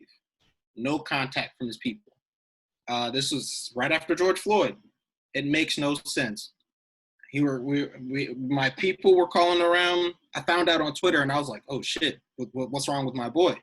I've known him 3 years from wrestling, and when I went to go see that, I was like, oh, well, let me go check on my homie. I gave my mom a call, and she was like, yeah, I don't know what's happening with Justin. All my wrestling homies were trying to figure out what's wrong with him. He got beaten by police because he squirted a water gun on one of them. It was a big old crowd, and he squirted a water gun on him. So what they did was they grabbed him, they roughed him up, beat him up, threw him to the ground, threw him in the squad car with the handcuffs way too tight. Where is the repercussions of that? You know he's a kid. I don't care if it's a 75. You gonna do that to a 75-year-old? you know, it's like, yeah, we know the ramifications of it, but did you really get injured? It's like, I'll take what I'm given. And right now, the police are given an exceptional amount of power, an exceptional amount. And it's not okay for people to continue that way, because then you build it into your families. Not only that, you build it into your worth ethic. If nobody's in that same mindset as you, you get rid of them. And then that's another problem. But it's the ability to think above somebody. It's what has been ingrained. It's either you think too low, or you think too low, or you think you're above somebody. And no, like I said, there's never a middle. There's never a middle ground to it. Nobody gets that cognitive awareness like, oh, well, if I'm getting pushed this way, why don't I go that way? Like, what's on the other side? The questioning is there. It's all there for us. But it's only if you're allowed to think that way. If you allow yourself to think that way as well. If we can go to the atheist or the being speaking of God, it's not the fact that you didn't give God a chance. like you most definitely did, or anybody else. It's just finding that, and if it's aligning in them. Nobody has that. I can't say nobody. A lot of people don't have that alignment in themselves. For going on to the war and everything, it's really agitating to see that we allowed ourselves, even through history, it's like nobody really questioned. We're always considered the good guy. You know, that's ingrained in our kids' mind. That was ingrained in my mind until I started doing my history. We root for the good guy. You know, the good guy being your parents or anybody. We root for them, so we give them that gung-ho backing retaliation. Now we have those people, like I said, who sometimes think better than others due to possibly their dad being already in the military or in the police force. I'm going to give you this idea, so this is how you think. And you're never able to view what's happening on the other side. So going to the Saudi Arabia, okay, now what if that was your family that got pulled over by police officers? Now, would you do the same thing? Now, going to the soldiers, it's interesting because it's like I don't know much about the military and all of our branches of it, but my brother, I have plenty of family members. Family has been through the military and everything. The military, like I said, I don't know much about it, but from what I know, they take care of you to a certain extent unless you're their lapdog. And then when you come back, you can use these certain benefits, but the benefits don't care about you. You're just another number, just another ticket just to use. I'm not saying that, yeah, your group didn't care for you, but in overall, if you, like you said, you had to go fight on the instance because somebody was done wrong. And now we got to protect the evildoers, the wrongdoers. Then the conscience comes into play. Oh, shit. I'm doing this for a check. I'm doing this for family. I'm doing this for patriotism. But where was your info other than your generals telling you what to do? The same as the states. The states tell us all what to do. And it's like, y'all have been in power for way too damn long for no change to happen. Oh, thank you for my Juneteenth holiday. Thank you for acknowledging those holidays. No. Everybody, go back in history and look up some of the very first few Black people to do anything. there's thanks for giving me the holiday. I'm not gonna knock it, but not everybody's gonna acknowledge that holiday. Number one, you can't force people to acknowledge it. Number two, and three, it's like, does everybody have that same kind of like ideology behind that holiday? So Juneteenth became really popular around for the Black Caucus, or not Black Caucus, but the Black conscience around when a lot of the protesting happened. Like we were gung ho, and we pushed it. We keep pushing the narrative. Oh well, Black people need to do this and white people need to do that, instead of saying, okay, what can we do together? We've always been separated. We keep separating it, and it's so agitating because at the end of the day, once you separate things, you only look at it from this viewpoint instead of getting all viewpoints. So going back to the cop thing, I have a friend who his dad was a cop, extremely worried. He's a great kid, great kid. Extremely worried for his father because of all the stupid shit that people are doing to cops. But let's not say cops are good guys, because we have them on camera and then a whole bunch that aren't on camera that they do the wrong things. So then this is where it takes for two people, not two people, but for both sides to get that understanding. Well, why did he do this or why did he do that? There was a recent shooting within the past 2 days of a guy who broke up an argument and got shot. And then Jacob, it was a problem. Like, oh, here's another one. Here's another shooting. And I'm like, oh my goodness, this is really about to inflate another Black versus white thing. Right. Like, all they keep doing is perpetuating the Black versus white. For example, my dad almost, we're driving and he wasn't paying attention. He almost hit a white guy. And then he said, oh, well, look. Then they would have said that it would have been an angry Black guy hitting a white dude for the whole, due to like he's racially angered or anything like that. No, like my dad wasn't paying attention. You know, people don't break down the evidence that's lied before them, or if not evidence, they don't question everything that's presented to them. Like legit, Right. there's no question. And when you have lack of questioning, that's when you have lack of good judgment, because you thinking you're a know-it-all is going to get you in a corner. So yeah, that's well, and that's what they try to do too. Is they try to that's why these I posted something today. It was about stock investing and everything, but it was about Robinhood. Like Robinhood investors are going to be the example 50 years from now in psychology textbooks for the Dunning-Kruger effect. Like they're like, hey, I can make free trades. I made some trades and I made some money. Like I'm a genius. I understand everything. Their confidence is like through the roof, and then they get wrecked. They just haven't been at it long enough. Well, it's that same kind of thing where I think this polarization does that same sort of Dunning-Kruger, except we never get out of the learning more, because you don't have to learn anything, because Sean Hannity will tell you what to think, or Rachel Maddow will tell you what to think.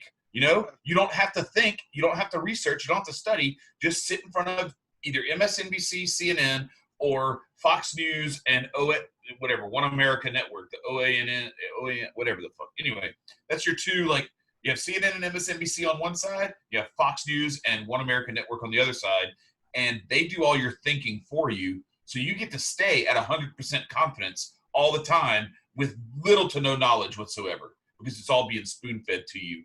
And all you know, it's funny because, like, Reagan said something about this back, I don't know, in the 80s, about he said, you know, liberals, they know so much, but it's all wrong. Like, they know so much, like, incorrect shit. It's like, well, yeah, let's flip that around, because they're not alone. there's a whole bunch of that, like, very, very confident, very, very learned in a bunch of wrong think.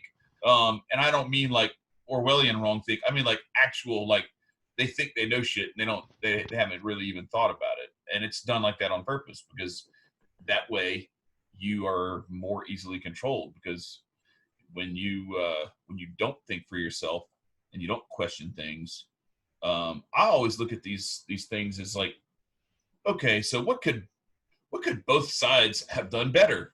What could both sides have done differently to make this actually, like, where were all the people who were doing all the protests about masks in April? Where were those people when George Floyd got killed?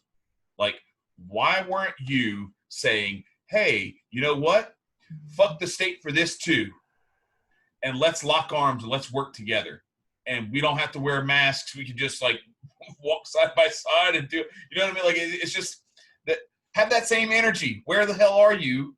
Why can't you have the same energy because what would have happened was, if you had actually had conservatives or you know, even like just small government, you know, not necessarily like GOP people, but more independent, even if they're not necessarily libertarians, if they had come together with the protest movement around this shit, Ahmaud Arbery and George Floyd were the two big ones that really set that shit off, you would have broken the matrix. They would have had to figure out another way to fuck with people, because they would have been like, oh shit, like the whole fucking world's against us.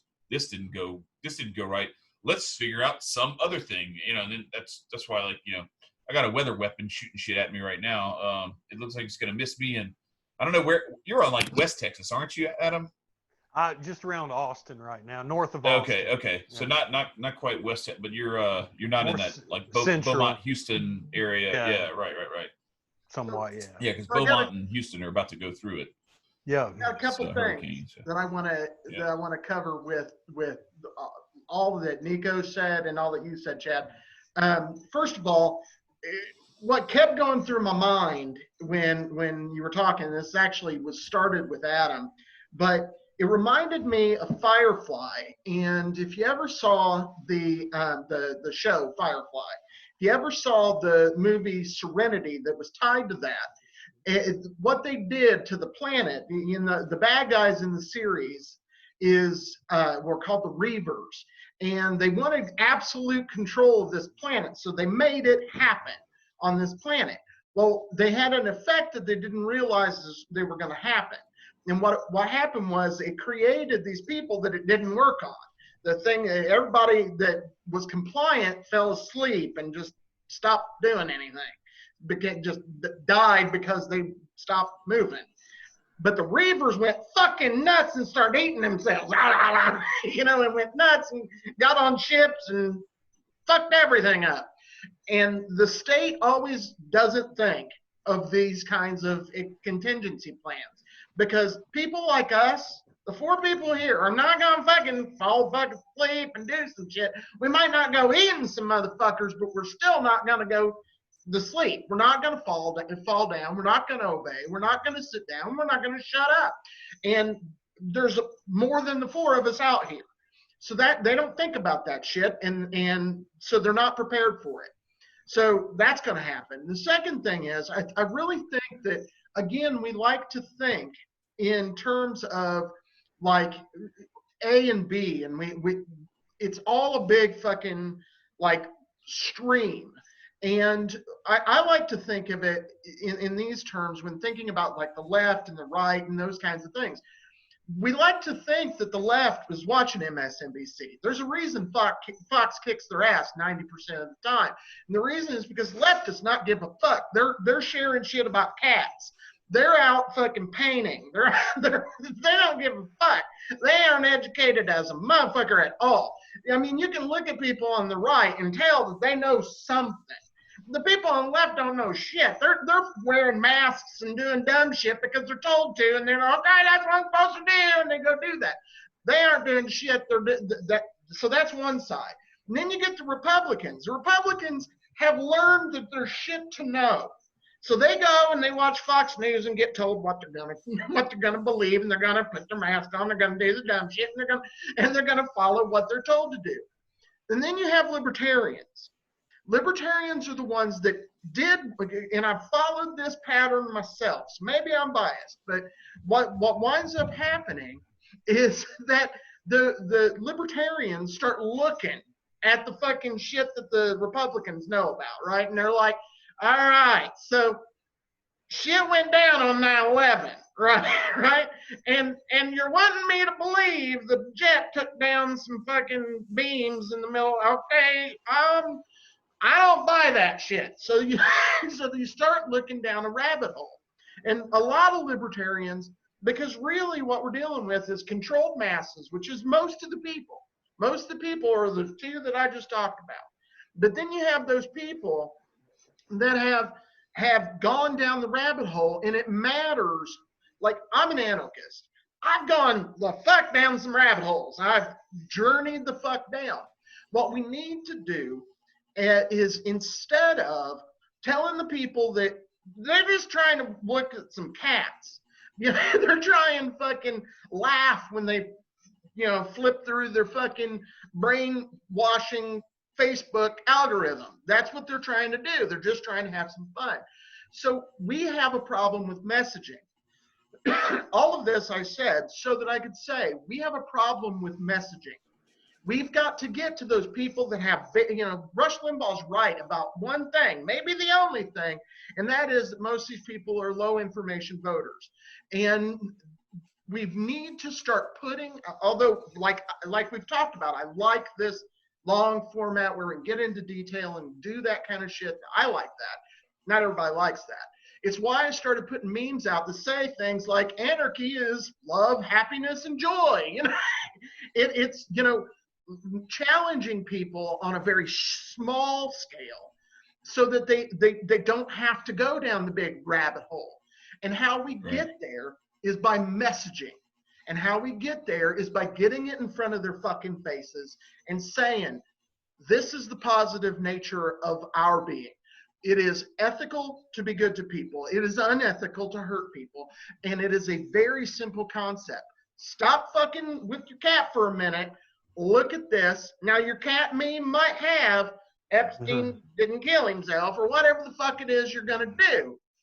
But we need to get to messaging ourselves just as well as the state does. The state does a very good job. And I learned from my enemy, as Sun Tzu would tell me to. I learned from them. And I learned how their effective shit works, and I steal the shit. So that's what we need to do. We need to stop sitting around coming up with all these grand ideas. We need to simplify it for the fucking masses so that we don't wind up with the reavers, so that we can get them before they put every fucking body to sleep with some fucking vaccine. That must have been cool because everybody's like, what the fuck? Yeah, no. So, well, yeah, and I wanted to kind of let Nicco kind of finish his talk. So I'm interested, like, you know, seeing Chicago, and how that, you know, Chicago's the place that every conservative loves to talk about whenever there's some bullshit to talk about for law and order. Right. So, what from your perspective, from somebody who lives there, number one, like what's kind of the feeling that you get there as you see this stuff unfolding, with all these different things going on, and the state's response to the state's, like, so the state fucks some shit up, then people are like upset about it, and then the state fucks it up worse by their response to that. What is your take on that? What is the take of the people around you on that? You want my honest opinion? Yeah, that's what the fuck we're here for, man. Pissed. I am irritated. I am blown. I am flabbergasted. I am just completely tired of just the state of idiocracy that we're in. Man, it's annoying when I'm sitting outside, sitting in my house, and like I hear like helicopters like zooming over my head like it's Gotham. Like, what sense does it make for me to say that I'm in the safety of my home and don't even feel safe? Seeing it as a whole, I mean, the protesting. I'm for protesting right now. I see what's going on with the protest and how it could be helpful, but how it could also be a divergent. There's still protests going on day to day to day. I don't pay attention to it. It's not because I don't believe in the cause. It's because I'm protesting in my own different manner, by gaining my information so that I can contest whatever they try and throw at me. It's heartbreaking to see that we're on odds with each other. Like it, and it's been throughout time, but like it's magnified. It's matter of fact, I don't even know if I could say magnified. It's probably been like this, but there's been a magnifying lens that has been put on this topic. Now, granted, it's been put on this topic for quite a long time. It's been out and it's been zooming in more and more and more until you see somebody's face real pissed off, and it's going to be a black person's face or somebody underneath the boot. And I personally am trying to cope, if you will, like, because everything that I can try and provide to somebody doesn't mean that it's going to sit with them. I can try and give you gems all day, but if you don't know the value of them gems, then you're just going to call them stupid ass colorful rocks. So it's like, the best way for me to really put how I'm feeling is like, I'm at a standstill right now on what could be taken and implemented right now. What can we do and implement right now?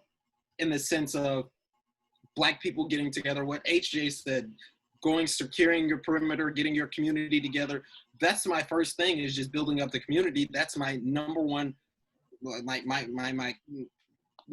mission at the moment is just building the community. Like it's not okay for the government to destroy, and then we got to build it up just for them to destroy. And then when they destroy it, we got to come out of our pockets to pay them back in the first place. It's just, and you guys have been in this game longer than I have. And the fact that like, you get frustrated with like, oh my God, like, did y'all really just agree with Joe Biden saying you're not black if you don't vote for me. Like, y'all been dealing with certain instances for that long, and not just you guys being white, just like for black people. We've been sitting here for the longest of time. My aunt and uncle are around the corner. I presented this about like how creepy Joe is and all that, and I said around family. Nicco, you're breaking up. It's because he's about to say something important. That's what always happens. Go. It doesn't help that all Nicco, you broke up, buddy. It always happens. I know. Nicco like starts diving into dropping a gem, and then the phone just like that helicopter. It's that helicopter. They heard him talking about him, and they zapped his phone. Nicco, damn man. We might have lost him. That. Yep, we lost him. Well, all right. So yeah, we lost him. Hopefully he will. Well, come back in here. But well, Adam, that was quite the. I didn't know exactly what to expect when I thought we were going to talk about Muay Thai for like an hour or something like that.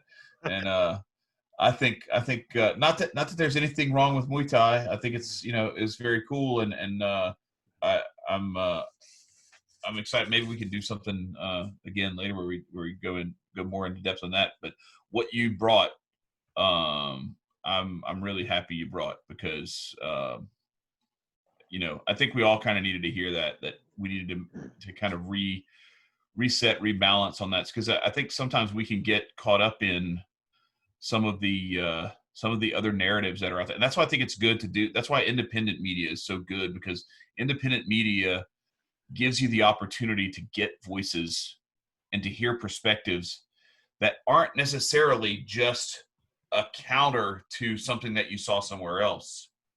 It's like, hey, I've been like looking at this stuff and I researched all this stuff, and I'm going to bring it to you, and you might know some of this stuff already, but I'm going to, the way you brought it all together, I was captivated the whole time, and I think our audience is going to really appreciate and enjoy that too. I agree. I'm going to let Nicco know that we're going to go ahead and wrap up. But what I'd like to do, actually, Chad, if you want to handle that. Okay. What I would like is, Adam, I'd kind of like you to like finalize your thoughts and kind of bring it home for us. And again, I did kind of know, and I did tell you guys he had a cool podcast. Told you it's fire. Mm-hmm. but I'd like you to bring it home, and then I'll close us out. And I appreciate you staying with us. It's been about 2 hours, and that's about, I guess, a little over 2 hours. And that's a good place to stop. And I really appreciate you coming on, man. You want to go ahead and take us home? Yeah, and again, can you hear me? Okay. Yeah. So again, I appreciate you guys inviting me on and letting me jab for so long. It does feel good to be able to kind of get this all the package out there. I've been putting out little tidbits here and there, but this is more, and the package is much bigger than what we've even gone over today. Again, without getting into the weeds, I think to summarize some of this, what I'm really concerned about right now is mission creep, specifically the war on terror, mission creep, using war powers at the federal level against the American people here in the homeland. I'm really concerned about that. I think that's really where a lot of our focus needs to be right now. Something that I've seen here lately that's starting to concern me as well is it seems like the right over there, like the Republican and conservative types, they're about to dive headlong into McCarthyism with this stuff. They're already trying this to bring back a new Red Scare. They're trying to call everybody Antifa. I mean, look at how many times the President of the United States has used the term anarchist as a pejorative in the mainstream corporate media here lately, and other people too. I mean, any of us that have identified as an anarchist in any way, shape, or form, I'm happy as well. Just like you say, Marcus, I'm happy to wear the label of an anarchist because I still believe.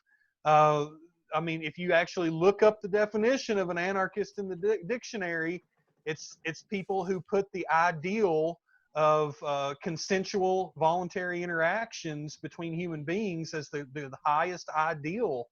And I feel like, consent and voluntarism is the highest ideal of both morality and law of any kind of legal framework. So, I'm happy to identify as an anarchist, and for the President of the United States and other political leaders to be using that term as a pejorative. Look, McCarthyism is coming. The Republican Party is headlong diving into it right now. So these are the things that to put the summary, watch for the mission creep, watch for the McCarthyism. And as things progress, remember that the protesters and your fellow Americans are not the problem. We don't need more authoritarianism in government to fix the problems of authoritarianism in government. We need to release the pressure valve and get the boot of the police state off of our neck, and continue to stand for liberty and freedom. And here's the other part of this. I've reached a point in my life where, I'm just not going to turn my back on Black Americans anymore. It's I'm not going to do that. This protest movement has legitimate grievances. And when it comes down to it, we all hope that there's not violence and bloodshed. But I just want to make it very clear right here and right now, when it comes down to a showdown between the police state and the American people, my rifle still belongs to the people. Amen. That's very good. And I want to say, Adam, thank you again for coming on. And you've been very enlightening, as I knew you would be.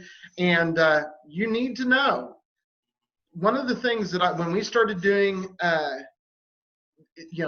interviews and stuff, you were one of the first names that came to my mind.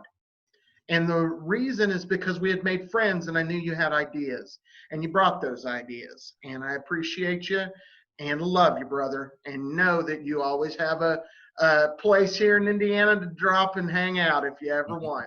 All right, man. Sawadee Kub, Kap Kun Kap. Much love, brother. That's good All right, stuff. guys. And for those who've made it this far, like, share, subscribe, buy shit.